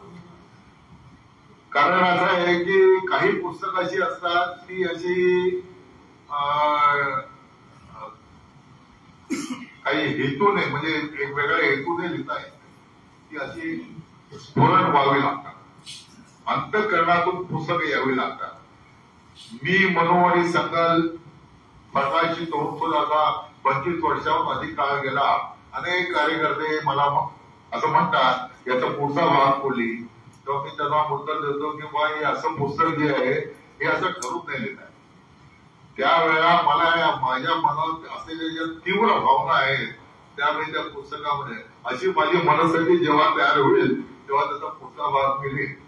पण हे पुस्तक लिहित असताना माझी मनस्थिती ही अत्यंत वेगळी मनस्थिती आहे आणि ती मनस्थिती आता माझं वय 80च्या आसपास आलेलं असल्यामुळे या वयामध्ये आपल्याला संघ किती समजतो, कसा समजतो आणि त्या समजण्याच्या अवस्था येते शिशु, बाल, तरुण, प्रौढ आणि आता एक परिपक्व अवस्थेमध्ये एक संघाचं दर्शन कसं होतं असं ते म्हणतात. अशा भावनेचे दिले. पण हे जे लिखाण आहे म्हणजे विशेष करून आपल्या सगळ्यांना माहिती आहे की संघामध्ये काही लिहिणं, बोलणं संघ म्हणून आपण ऑथेंटिक अर्थाने, तर ती एक दुधारी तलवार असते. म्हणजे मला कुठेतरी आठवतंय की किती बारीक आणि काटेकोर बघतात. तर आपलं एक पुस्तक मागे वाचण्यात आलं होतं की त्यात डॉक्टर बाबासाहेब आंबेडकर आणि डॉक्टर हेडगेवार यांच्या तुलनात्मक कामाचा विचार तुम्ही त्या पुस्तकात मांडला होता. मी चुकत नसेल तर एक आजार आणि दोन डॉक्टर असे ते पुस्तकाचं शीर्षक होतं. तर त्याच्या संदर्भात झालेला एक वादही मला आठवतो. म्हणजे तुमच्याकडनंच केव्हा तरी तो ऐकला होता की विदर्भातल्या काही कार्यकर्त्यांनी असा आक्षेप घेतला की त्या पुस्तकाच्या मुखपृष्ठावर डॉक्टरांचं टोपी शिवायचं चित्र यांनी घातलं. म्हणजे बाबासाहेब आणि डॉक्टर अशी शेजारी शेजारी फोटो असलेलं ते मुखपृष्ठ होतं. आणि म्हणे हे रमेश पतंगे कोण आहे, टोपी शिवाय कसा काय फोटो लावलाय डॉक्टरांचा, असं नाही इतकं बारीक बघतात. तर या पुस्तकाचं वाचन करताना देखील असं आढळतं की तुम्ही काही कार्यकर्त्यांची उदाहरणं दिलेली आहेत की ते कसं तपस्वी आणि त्यागमय जीवन जगले, ऋषितुल्य जीवन जगले. आणि त्यात 2-4 कार्यकर्त्यांचा उल्लेख येतो. त्या भास्करराव कळंबी असतील की ज्यांनी केरळमध्ये जाऊन त्यांचं जीवनच पूर्ण मल्याळम भाषा आणि केरळी पद्धतीचं करून घेतलं. ते पुन्हा कधीच महाराष्ट्रात आले नाही, जीवनाच्या अंतापर्यंत ते केरळमध्येच राहिले. किंवा नारायणराव तरटे असतील की जे वयाच्या 15व्या वर्षी डॉक्टर हेडगेवारांच्या समोर जाऊन उभे राहिले, म्हणाले की मला संघ कामासाठी जायचं आहे. तर 15-16व्या वर्षी त्यांना मध्य प्रदेशात डॉक्टरांनी 5 रुपये देऊन पाठवलं आणि तिथेच राहिले ते. म्हणजे अटलजींना बोटाला धरून शाखेत घेऊन येणारे नारायणराव तरटे हे एकदा संघाच्या महाल कार्यालयात खाली मांडी घालून पोहे खाताना मी पाहिलेलं आहे. तर असे ऋषितुल्य कार्यकर्ते आहेतच, पण त्याचबरोबर अनेक असे कार्यकर्ते आहेत की ज्यांचा उल्लेख राहिला की काय की यांच्याबद्दल का बरं तुम्ही लिहिलं नाही. अशी नावं खरं तर मला घ्यायची नाहीत की ती कोण आहेत, पण असं एक अशी नावं भरपूर घेता येतात. रघुनाथ दादा पेशव्यानंतर अटकेपार भगवा झेंडा यांनी नेला, संघ शाखा नेली, ते माधवराव मुळे हे चिपळूणचेच होते. संघाचे सरकारेवा होते आणि आणीबाणीच्या लढ्यातील इंदिरा गांधींच्या विरोधाच्या लढ्यातील ते सरसेनापती होते.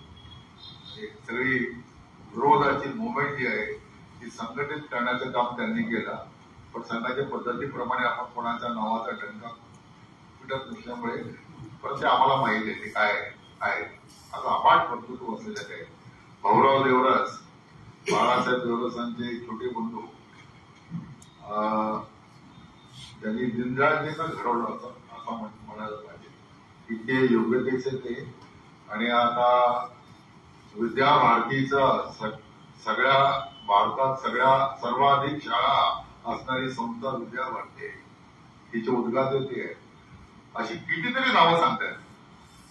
आता माझ्या समोरचा प्रश्न असा आहे, पुस्तक लिहित असताना की पुस्तकाचा लिहित असताना एक गोष्ट मी ठरवतो लिहिण्यापूर्वी, हे पुस्तक 150 ते 175 पानाच्या वर जाणार आहे. ते मोठं झालं जाडजोड तो पुढे वाचणार नाही, किंमत वाढते, दोन्ही गोष्टी आहेत आणि वाचणार नाहीत. आणि मला असं वाटतं की ते पुस्तक वाचलं पाहिजे. आणि या सर्वांच्या नावांचा, त्याच्या कर्तृत्वाचा, त्यांच्या संघ एजंटचा, प्रत्येकाचा संघ एजंटचं कॉन्ट्रीब्युशन हे जबरदस्त आहे. त्याचा आढावा घ्यायचा म्हटला तर 1000 पानाचा ग्रंथ मला करावा लागेल. मी घेऊ शकतो, तुम्हाला माहिती आहे सर ते. कारण विवेकचे या विषयातले आतापर्यंतचे 50-60 ग्रंथ मी संपादित केलेले. संघसरिता या माध्यमातून केलेले आहे. अखिल भारतीय संघ कामाचा केलेले आहे. संघाच्या वैचारिक प्रवासाचे केलेले आहेत. त्या वेळेला उदंड त्याचा अभ्यास करावा लागतो, माहिती गोळा करावी लागते, त्या कार्यकर्त्यांना भेटून करावं, असं सर्व टॉक भरपूर आहे करायचं म्हटलं तर. म्हणून मी काय ठरवलं की लिखाणाच्या ओघामध्ये, शैलीमध्ये सहजपणे जी नावं येतील तेवढीच फक्त घ्यायची. आणि मग असं करताना जी सहजपणे नावं आली आणि ती याच्यामध्ये घेतलेली आहे. आपले आबाजी थत्तेचा म्हणजे त्याचं जिवंत अलौकिकच आहे. डॉक्टर झाले आणि गुरुजींनी विचारलं की आम्हा काय करायचं ठरवलेलं आहे. की काय तुम्ही म्हणाल ते करायचं ठरवलेलं आहे. म्हणून माझ्याबरोबर नागपूरला तिथे नागपूरला गेले ते कायमचेच गेले. एमबीबीएस त्या काळात एमबीबीएस झालेला डॉक्टर ते गुरुजींचे छायारूप बनवून राहिले. 32 वर्ष सतत त्यांच्याबरोबर प्रवास केला.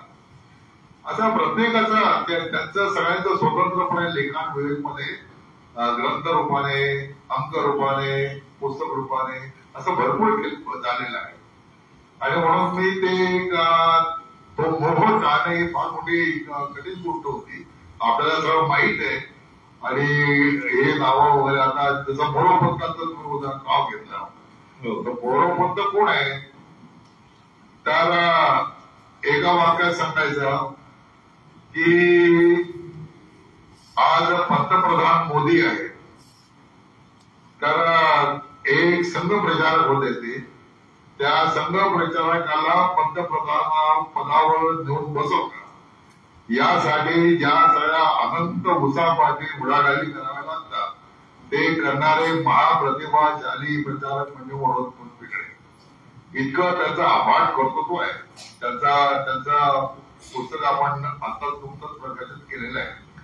तेव्हा असं भरपूर आहे त्याच्यामध्ये. पण ते असं प्रत्येकाचं करत बसलं.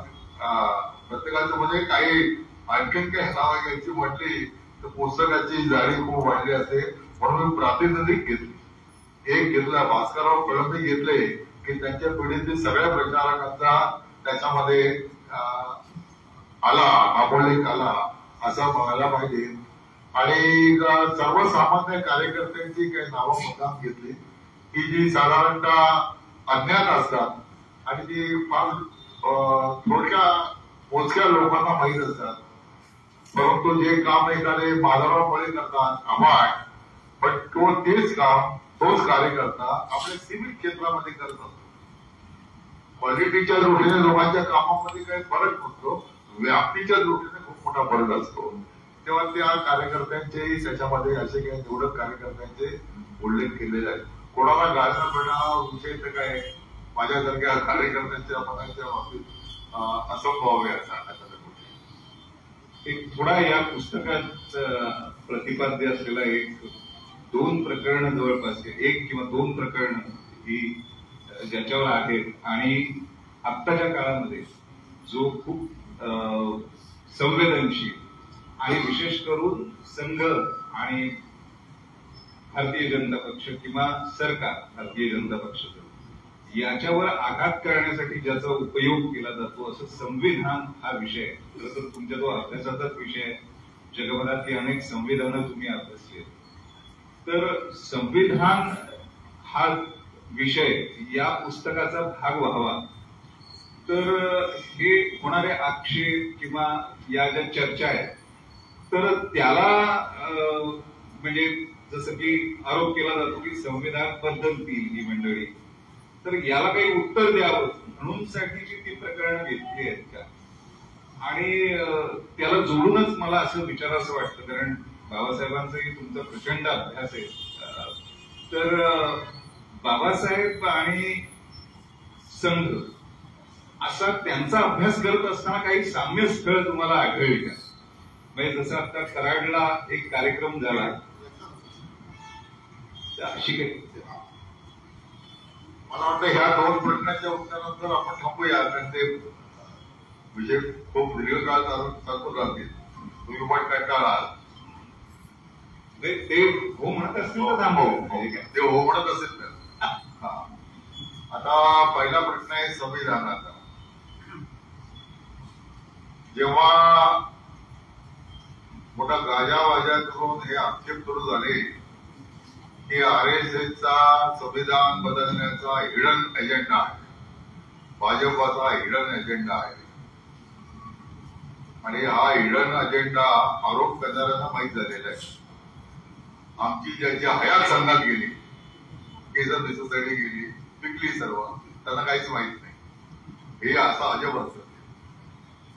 तेव्हा मी संघात माझ्या सारख्या कार्यकर्त्याच्या मनात प्रश्न निर्माण झाला की माझी सर्व हयात संघात गेली. संघाचे हजारो बौद्धिक वर्ग मी ऐकले, दीनदयाळ उपाध्यायांपासून ते आता मोहनजी पर्यंत. आता मोहनजी संविधानाला बोलतात पण त्यांचं नाव जरा बदलतो. कोणाच्याही बोलण्यातून संविधान काय संविधानाचा शब्द देखील कधी आलेला नाही. संघाच्या प्रतिनिधी सभेच्या बैठकीला 10 वर्ष मी जात होतो. हे ठराव देखील संविधानावरचेच नाहीये, तिथे काही नाहीये. हजारो बौद्धिक वर्ग मी दिलेले आहेत. संघ शिक्षा वर्षापासून ते संघ शाखेपर्यंत, महाशाखेपर्यंत.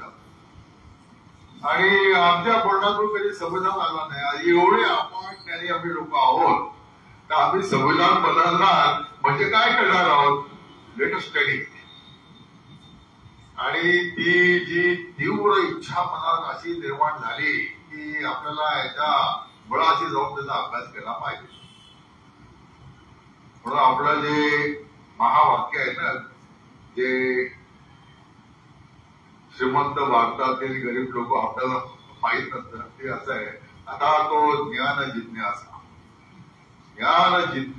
माझ्या मनात निर्माण झाली. आणि ही जिज्ञासा तुम्हाला मग स्वस्त बसून देत नाही, ते एक भूताटकीसारखंच असतं. मग मी म्हटलं आता संविधानाचा अभ्यास करायचे, कोणाशी कन्सल्ट करावा, तर संघात संविधान जाणणारे पुढे नाही ते मला माहिती आहे. वकीलही संघामध्ये भरपूर वकिली उत्तम प्रकारे करतात आणि सगळे चालते, त्यात नाव आहे.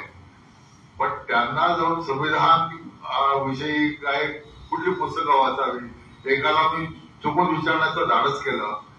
त्याने म्हटले, तो म्हणाला की HR शिरवईचे 5 खंड आहे कॉन्स्टिट्यूशनल लॉ, हे तू वाच. ते जेव्हा नेटवर गेलो आणि बघितला तेव्हा म्हटलं हे झालं आपल्या उपयोगाचं नाही. कारण कॉन्स्टिट्यूशनल लॉचा अभ्यास कोणाला करायचा आहे, ज्याला हायकोर्टात आणि सुप्रीम कोर्टामध्ये कॉन्स्टिट्यूशनल लॉ मध्ये प्रॅक्टिस करायची, त्याला ते फार आवश्यक आहे. मला यातच काहीच करायचं नव्हतं. मला संविधान काय समजून घ्यायचं होतं.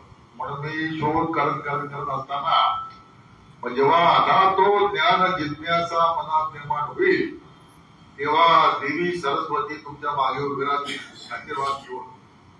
आणि ते अनुभव मी माझ्या जीवनामध्ये उदाहरण घेतले. आणि मग त्याच्यामध्ये एक पुस्तक माझ्या नजरेसमोर आला. पुस्तकाचे शीर्षक होता India's constitution corner stone of a nation. आपली परिभाषा झाली ना, राष्ट्राची कोनशिला भारताचे संविधान. लेखक कोण, द ग्रँड विले ऑस्टिन. भारतीय नाहीये, अमेरिकन. 10 वर्ष भारतात येऊन राहिली. 1972 साली त्यांनी ते पुस्तक लिहिलं. देवाला 1912 साली 13 साली 2000 इतकी ज्ञानाची आपल्याकडे अशी सगळी परवड असते. तर ते पुस्तक मी खरेदी केलं आणि वाचलं. ते वाचल्यानंतर ज्ञानाची अलिबाबाची गुफा उघडावी असं जबरदस्त.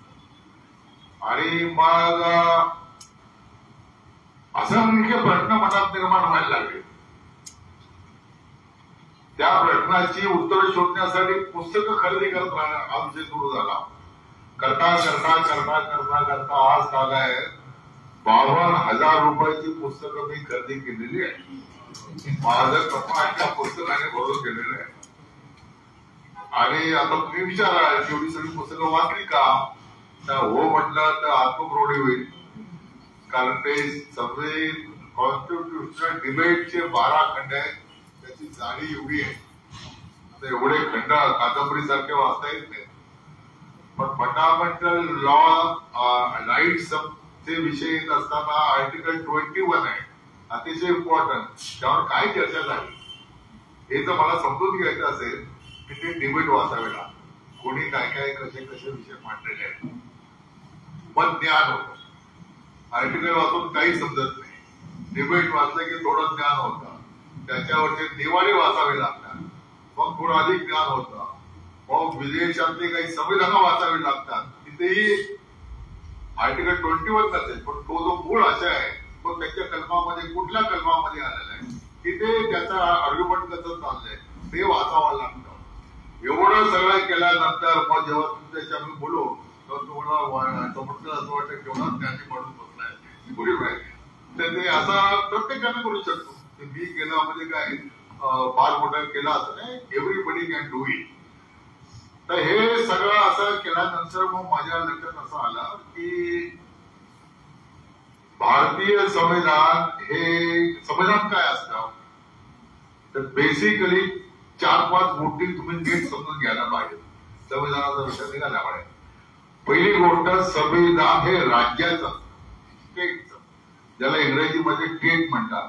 राज्य म्हटलं की तुम्ही महाराष्ट्र राज्य, गुजरात राज्य, असा विचार नका करू. There is only one state constitutionally, that is India. Bharat, भारतीय राज्याचं हे संविधान आहे. एक गोष्ट स्पष्ट झाली. दुसरी गोष्ट समजून घ्यावी लागते की संविधान 2 गोष्टी करतं राज्याच्या संदर्भामध्ये. एक गोष्ट करतं की हे राज्याची रचना जी आहे, स्ट्रक्चर ऑफ द स्टेट कसं असेल, ते सर्व सत्ता केंद्राकडे असेल का सत्तेचा काही भाग राज्याकडे असेल, हे ज्या डॉक्युमेंट मध्ये निर्धारित केलं जातं त्याला संविधान म्हणतात. आपल्या संविधानाने काय केलंय की अल्टिमेट पॉवर केंद्राकडे दिलेले आहे आणि खूपशा सत्ता राज्यांकडे दिलेल्या आहे. राज्य शैक्षणिक धोरण ठरवू शकता, रस्ते कसे करावे ठरवू शकता, धरणं बांधू शकता, औद्योगिक धोरण करू शकता वगैरे गोष्टी. म्हणजे सर्व प्रकारचं राज्यांना स्वातंत्र्य आहे. राज्य सैन्य ठेवू शकत नाही, राज्य स्वतःचे चलन निर्माण करू शकत नाही, राज्य स्वतःची पोट व्यवस्था निर्माण करू शकत नाही. हे राज्याचे वचित विषय आहे.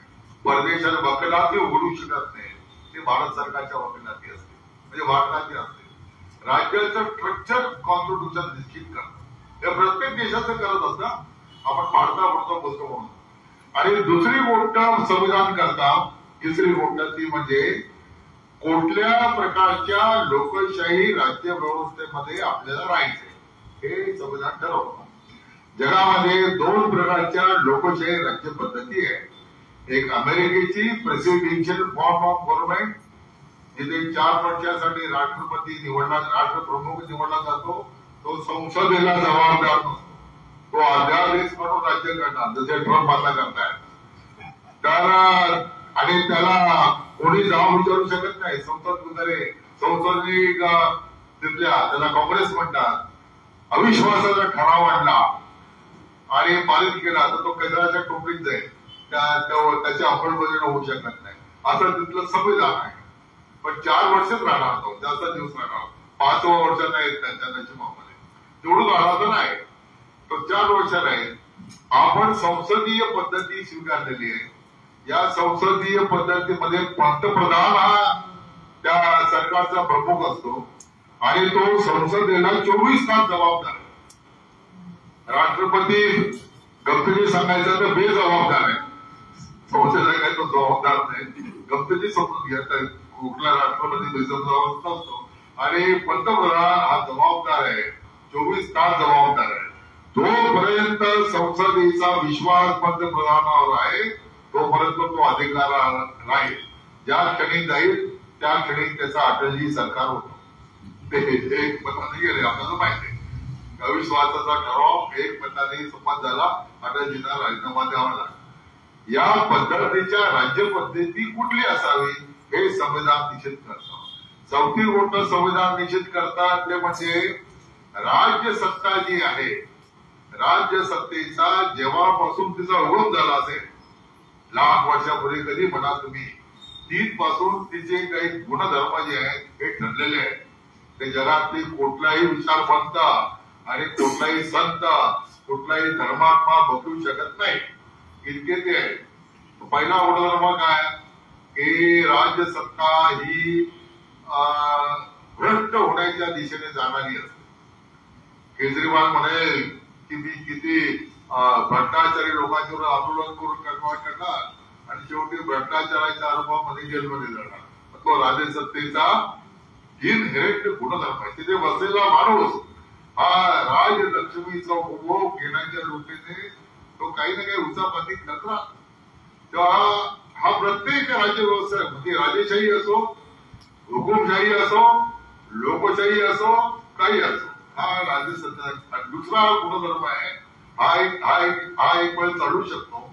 दुसरा गुणधर्म आहे, राज्यसत्ता ही जुलमी बनण्याचा प्रयत्न करते. आपल्या विरुद्ध कुणी काही बोलला हे राज्यसत्तेला सहन होत नाही.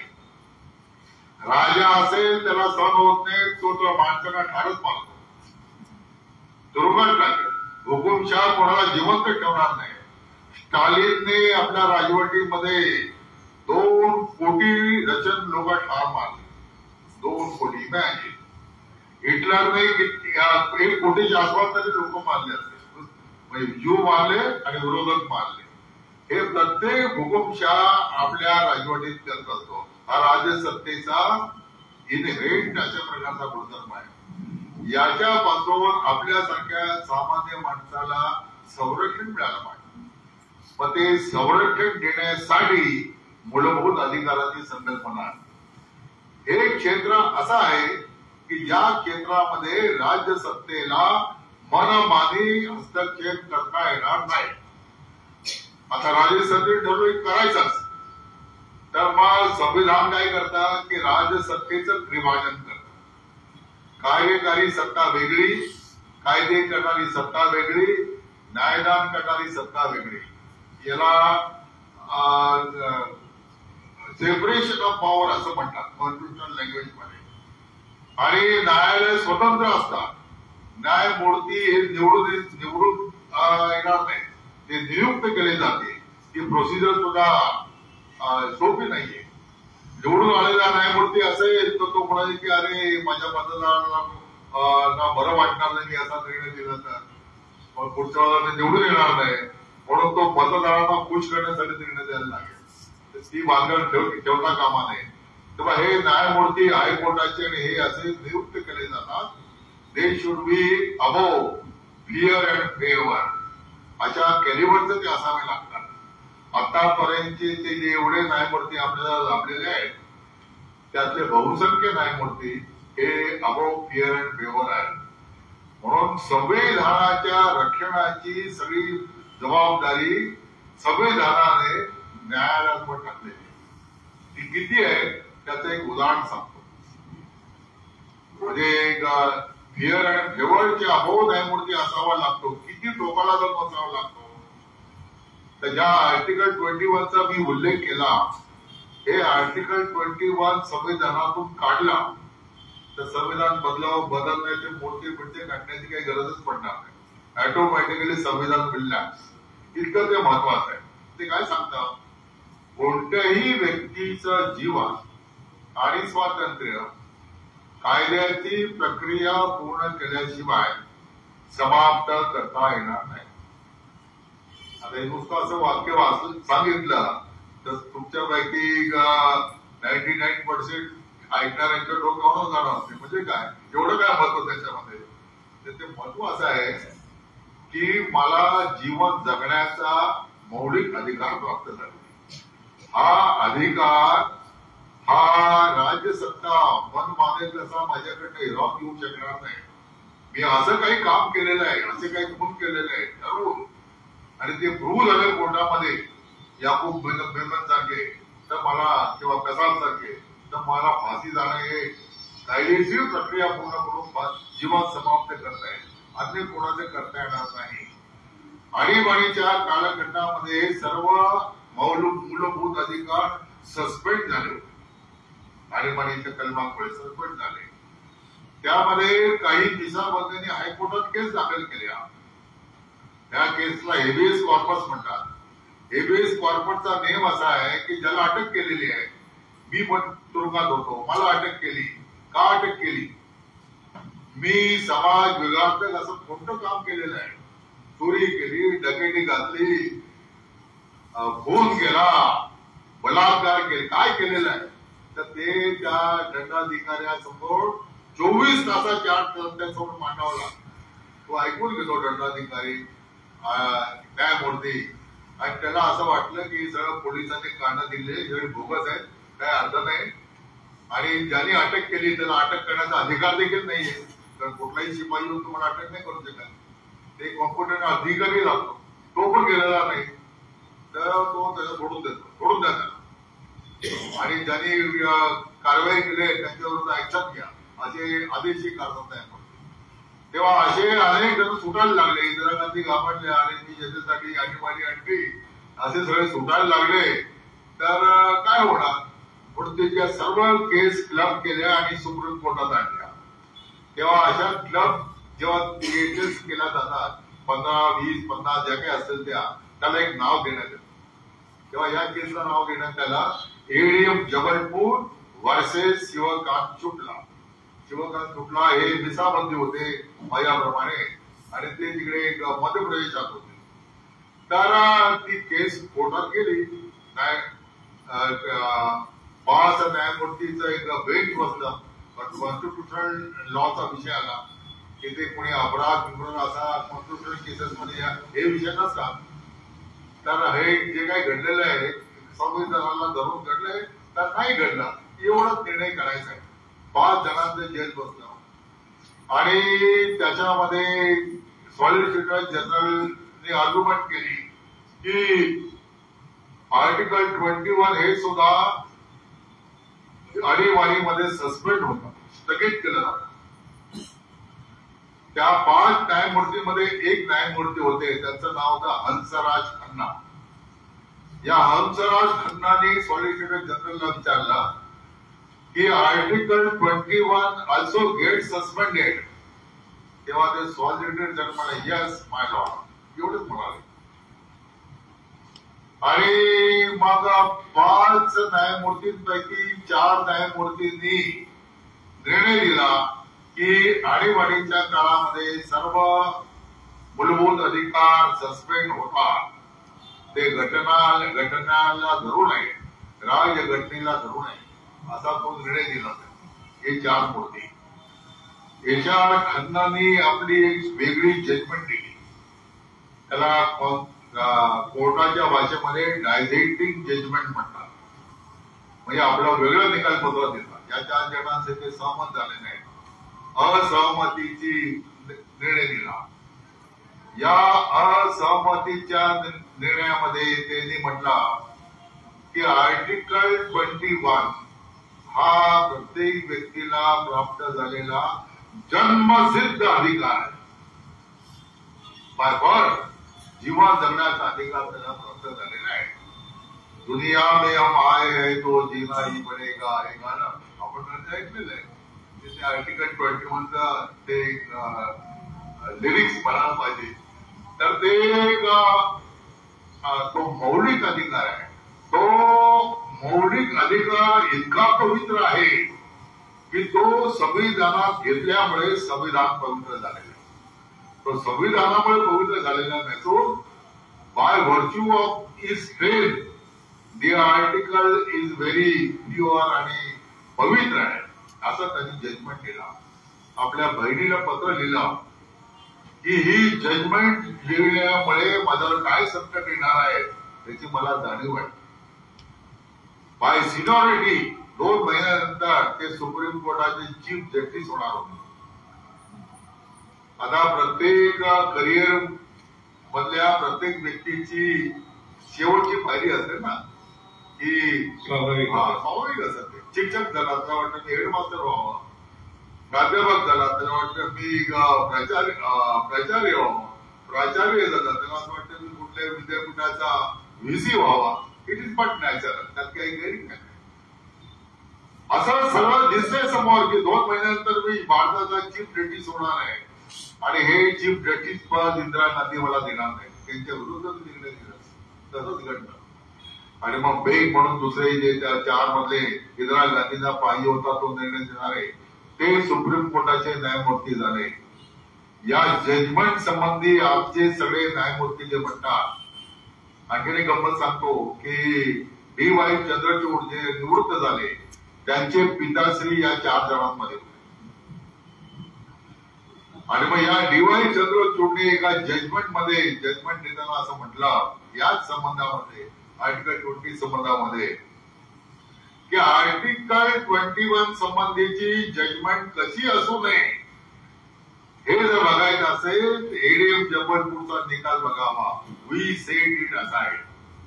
बापाची चूक रेखाने दूर केली हे जे धाडस लागतं म्हणजे हिअर अँड बेवटच्या पल्लीकडे जाणार हे असे जजेस आपल्याला सुदैवाने प्राप्त झालेले आहेत. आणि मग ते भेट झाले HR खन्नांचा हे गेला. या HR खन्नांचा सगळा किस्सा जेव्हा मी वाचला ती जजमेंट सुद्धा वाचली ती साधारण 2015-16 साली मी वाचली असेल. आणि तुम्हाला सांगतो की 5-10 मिनिटं तर माझ्या डोळ्यातले अश्रू थांबले. इतकं मी भारावून गेलो. का भारावून गेलो की मी मिसाबंदी होतो त्यावेळेला आणि 76चा हे जजमेंट आहे.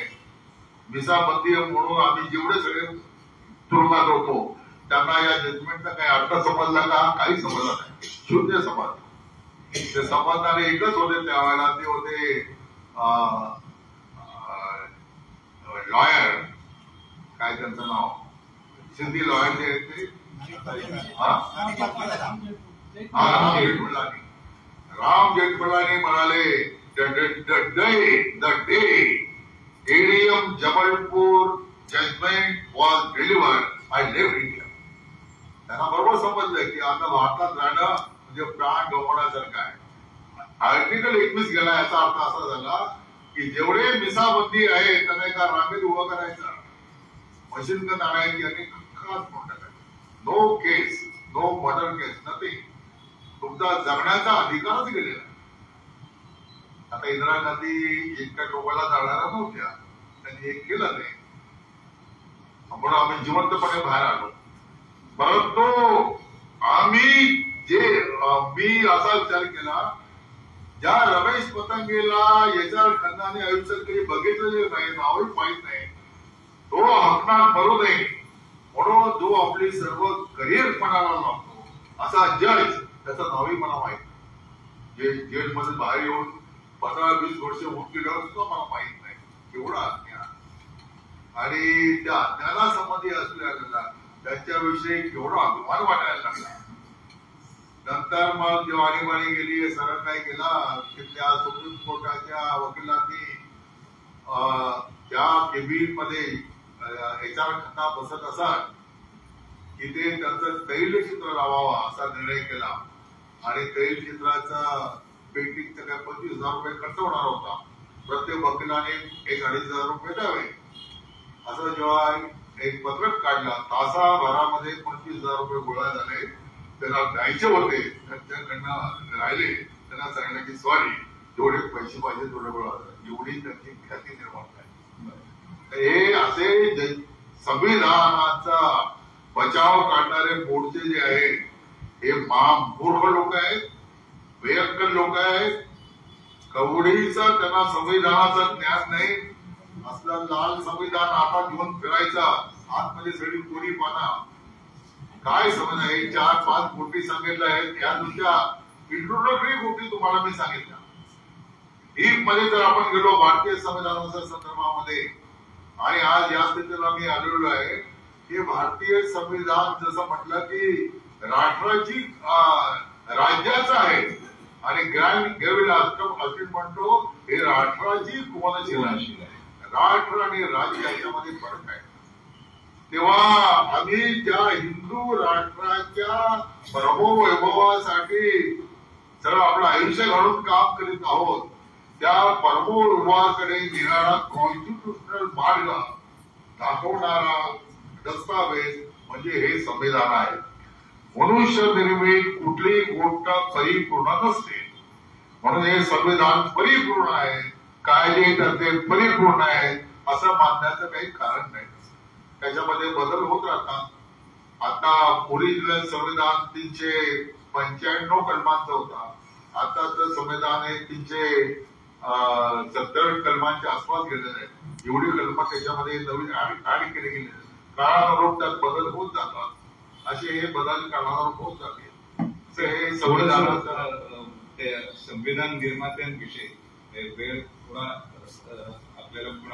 सांगा की डॉक्टर बाबासाहेब आंबेडकर आणि संघ याच्यावर अगदी थोडक्यात काही अशी साम्य स्थळ तुम्हाला अभ्यास करताना आढळली की इतकी विलक्षण साम्य स्थळ आहे की जेव्हा मी प्रथम डॉक्टर बाबासाहेबांच्या जीवनाचा अभ्यास करू लागलो आणि तोपर्यंत एक संघाचा कार्यकर्ता म्हणून माझी जी वैचारिक भूमिका जी आहे ती करण्यासारखी झालेली होती. त्यात काही आंध्रपुरात वाचून त्यात काही बदल होण्यासारखा किंवा काही संभ्रम निर्माण होण्यासारखा असे काही विषय नव्हते. तेव्हा माझ्या लक्षात यायला लागलं की संघटनेच्या माध्यमातून व्यक्ती निर्माणाच्या माध्यमातून सर्व प्रकारच्या सार्वजनिक जीवनातून स्वतःला अलिप्त ठेवून डॉक्टर हेडगेवारांनी जे साधायचं होतं त्याच गोष्टी डॉक्टर बाबासाहेब आंबेडकरांना चळवळ करून राजकारण करून संसदीय मार्गाने साधायच्या. हे त्यातल्या जे विलक्षण साम्य आहे ते मला थक्क करणारं वाटतं. वेळेचा संदर्भ लक्षात घेता 3-4 उदाहरणं देतो म्हणजे मी काय बोललो हे तुमच्या लक्षात येईल. 1924 साली बहिष्कृत हितकारणी सभेची पहिली सभा बार्शीला झाली. अधिवेशन झालं दिवसभराचं. बाबासाहेब त्याचे अध्यक्ष होते. अध्यक्ष भाषण झालं. या अध्यक्षीय भाषणापूर्वी ज्या चर्चा झाल्या त्याच्यामध्ये काहींनी असं म्हटलं की अस्पृश्यता जर घालवायची असेल तर आपण नामांतर केलं पाहिजे. आपण आपली आडनावं बदलली पाहिजे आणि मग चोखा लावलं पाहिजे आधी हिंदू लावलं पाहिजे अशा प्रकारे काही केलं पाहिजे. आडनावावर जाती ओळखणं हे बंद होईल. बाबासाहेबांनी आपल्या भाषणामध्ये त्याचं उत्तर दिलेलं आहे की अशा प्रकारचे नामांतर करून आणि जातीचा विषय रोग दूर होणार नाही. त्याचा एकच उपाय आहे तो असा आहे की सर्वांनी आपल्या नावाच्या मागे आडनाव लावत असताना हिंदू हा शब्द लावावा. हे बाबासाहेबांनी हे बाबासाहेबांचं लिखित भाषणातला पुतळा सांगतो माझं नाही. हे तुम्ही ऐकून आणि पुढचं उघडा असं मला खात्री आहे. तर बाबासाहेब म्हणाले की हिंदू हा शब्द एका शब्दामध्ये जाती पातीचे सगळे भेद समाप्त करण्याचं सामर्थ्य ही त्यांची भूमिका नंतर नाही राहिली. का नाही राहिली की ज्याला चळवळी करायची आहे राजकारण करायचे आहे त्याला एक भूमिका घेऊन राजकारण करता येत नाही. भूमिका बदलत राहाव्या लागतात आणि त्यांनी वाढवली पाहिजे. आणि कधी कधी त्याला यश येतं नाही तर मग त्याचा उद्धव होतो. तर हे सगळं जे आहे या भूमिका अशा प्रकारच्या राजकारणाची भूमिका घेऊन चालत नाही. हे बाबासाहेब 1924 वाक्य सांगितलं. 1925 साली हिंदू या शब्दाचं सामर्थ्य लक्षात घेऊन डॉक्टर हेडगेवारांनी संघ सुरू केलेला आहे. मग कुठेतरी अजून म्हटलेलं नाही कुठेतरी असं म्हणत होत्या की डॉक्टर हेडगेवारांनी नवीन काय केलं. बाबासाहेबांनी जे म्हटलं त्याची नक्कल केलेली आहे. असा एखादा दलित विचारवंतावर पुस्तक घेऊन पडायला लागला तर तुम्हाला त्याचा आश्चर्य वाटू नये. दुसरी गोष्ट महाडचा 14 पिढ्यांचा सत्याग्रह करत असताना बाबासाहेबांनी जे लेख लिहिले पाठवण्यात दिली त्यात एक विषय मांडला की आजकाल शुद्धीची चळवळ खूप मोठ्या प्रमाणामध्ये चालू आहे. हिंदू समाजाला शुद्धीपेक्षा संघटनेची अधिक गरज आहे. संघटनेचा अभाव आहे. हे वाक्य त्यांनी 1927 सालचे संघ 2 वर्षाचा हिंदू संघटनेची समाज फार आवश्यकता आहे. 1936 सालचा त्यांचा जातपात तोडव पटला पुढे भाषण होणार होतं. ते भाषण जेव्हा लिहून त्यांनी पाठवलं तेव्हा ते जातपात तोडक मंडळाचे पदाधिकारी घाबरले. त्यांनी तो तारखापत्र रद्द केला. त्या भाषणाचा शेवटचा पंच असा आहे की हिंदू समाजासमोरचं हे माझं शेवटचं भाषण आहे आणि तुम्हा सर्वांना स्वातंत्र्य मिळणार इंग्रजीचे कायमचे राहणार नाही ही गोष्ट खरी आहे. परंतु माझ्या समोरचा प्रश्न असा आहे की जाती भेद कायम ठेवून अस्पृश्यता कायम ठेवून हिंदू समाज मिळालेलं स्वातंत्र्य हे टिकवून ठेवू शकतो का. आणि असं होऊ नये की हे स्वातंत्र्य पुढे येणाऱ्या पारतंत्र्याची नांदी ठरावी पाऊल ठरावा असं होऊ नये. तुम्हा सर्वांना शुभेच्छा असं म्हणून त्यांनी आपलं भाषण संपवलेलं आहे. चौथं उदाहरण देतो. 1953 साली त्यांनी लिंग्विस्टिक स्टेट नावाचा एक प्रबंध लिहिला आणि भारताला भाषावार प्रांत रचनेची का गरज आहे याचे खूप अप्रतिम आर्ग्युमेंट केलेले. वाचा, छोटीशी पुस्तक आहे. त्यात एक परिचित असा आहे की पाकिस्तान निर्माण झाले याचा मला खूप आनंद झालेला आहे आणि लोक आजही मला पाकिस्तानचा फिलॉसॉफर समजतात. त्याचं पुस्तक आहे थॉट्स ऑन पाकिस्तान आणि त्यात त्याने पाकिस्तान मुसलमानांना देऊन टाकायचे आर्ग्युमेंट केलेले आहे. तर मला आनंद एवढ्यासाठी झाला की एवढे सगळे मुसलमान जर भारतात राहिले असते तर हिंदूंना राजकीय स्वातंत्र्य मिळालं असतं, परंतु त्यांना कायमच मुसलमानांच्या डॉमिनेशन खालीच राहावं लागला. म्हणून मला ही हिंदू विषयीची त्याची चिंता आहे. कोड बिल तयार केलं, हिंदू कोड बिल काय करायची गरज नव्हती. 35 साली त्यांनी घोषणा केलेली आहे की मी हिंदू म्हणून जन्मलो पण हिंदू म्हणून मरणार नाही. मग 1948-49 साली हिंदू कोड बिल साठी आयुष्यातली शेवटची वर्ष खर्च करण्याचं कारण काय? त्याचं कारण असं आहे की समाज याचं जे आम्हाला नंतर समजतं आमच्यासारख्या कार्यकर्त्यांना की समाज संघटनेचे वेगवेगळे मार्ग असतात, प्रकार असतात. त्यातला एक प्रकार संघ म्हणून आपण करतो जो आपल्या सर्वांना परिचित आहे. दुसरा प्रकार असतो समाजाला एका कायद्याने बांधून ठेवावं लागतं आणि म्हणून हिंदूंचे विवाहाविषयक कायदे, दत्तक घेण्याविषयीचे कायदे, वारसा हक्काचे कायदे हे भारतात राहणाऱ्या सर्व हिंदूंना समान असले पाहिजे. मग मी हिंदू आहे म्हणजे काय तर मी या हिंदू लॉने बांधला गेलेला आहे. जसा आपण म्हणतो आय एम इंडियन, मी भारतीय आहे म्हणजे काय संविधानाच्या कायद्याने मी बांधला गेलेला जो आहे तो भारतीय. जो संविधानाच्या कायद्याने बांधला गेलेला नाही तो भारतीय नव्हे. ही एवढी सोपी भारतीयत्वाची व्याख्या आहे. तशी हिंदूची व्याख्या अत्यंत सोपी होते की ज्यांना हिंदू कोड बिल लागू होतं ते सगळे हिंदू. आणि बाबासाहेबांनी त्याची व्याख्या केली.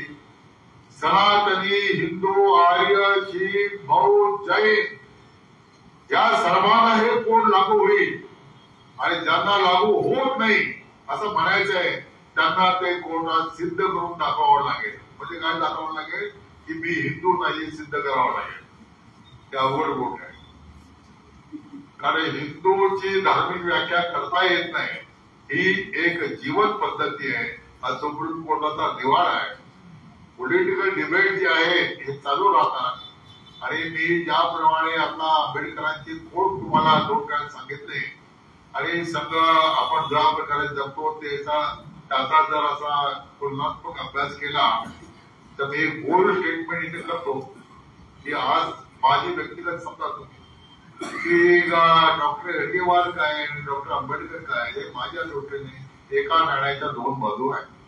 ज्याला पडेल त्यांनी ते घ्यावा, नाही तर रमेश पतंगे काहीतरी येण्याचं काय बडबडत असतो असं म्हणून सोडून द्यावं. पण जेव्हा पडेल तेव्हा त्याचा जोरकसपणे त्याची मांडणी करा.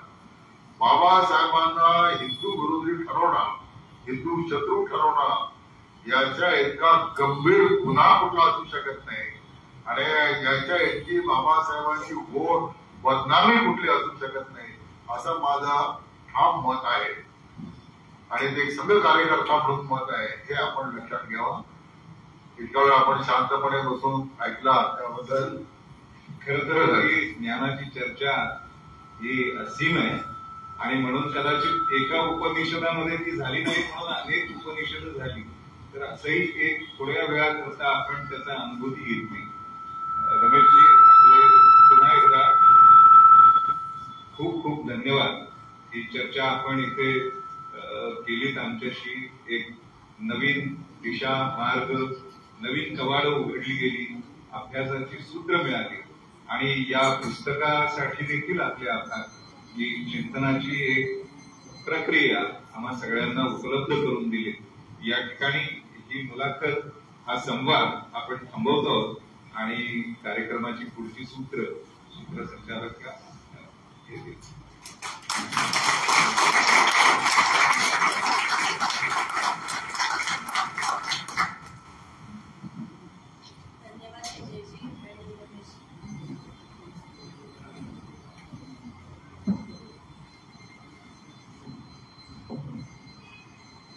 धन्यवाद विजयजी आणि रमेशजी.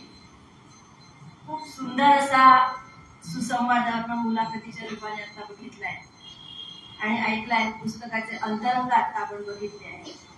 हा संवाद संपूच नये खरं तर असं वाटतं आहे, पण वेळेअभावी आपण आता ते शक्य नाही आणि म्हणूनच आपण हे आम्ही संघात का हो हे पुस्तक आपण पुढे विक्रीला ठेवलेलं आहे. पुस्तकाची मूळ किंमत 250 रुपये आहे, पण आता आपल्याला ती सवलतीत 200 रुपयाला मिळणार आहे. तरी सर्वांनी ते पुस्तक बघू शकता. बाकी पुस्तक आहे ते बघू शकता आणि विकतही घेऊ शकता. सुरुवात केली स्वागताने, स्वागत झाले आदर भावाने. मनोगतांचा सुगंध पसरविणाऱ्या या कार्यक्रमाची सांगता करूया राष्ट्रगीताने.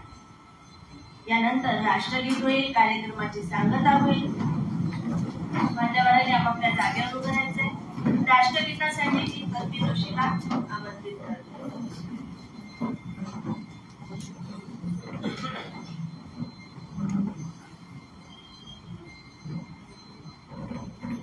जनगण मन अधिनायक जय हे भारत भाग्य विधाता. पंजाब सिंध गुजरात जलमंगा, विंध्य हिमाचल यमुना गंगा, उच्चल जलधि तरंगा. तव शुभ नामे जागे, तव शुभ आशीष मागे, गाये तव जय गाथा. जनगण मंगलदायक जय हे भारत भाग्य विधाता. जय हे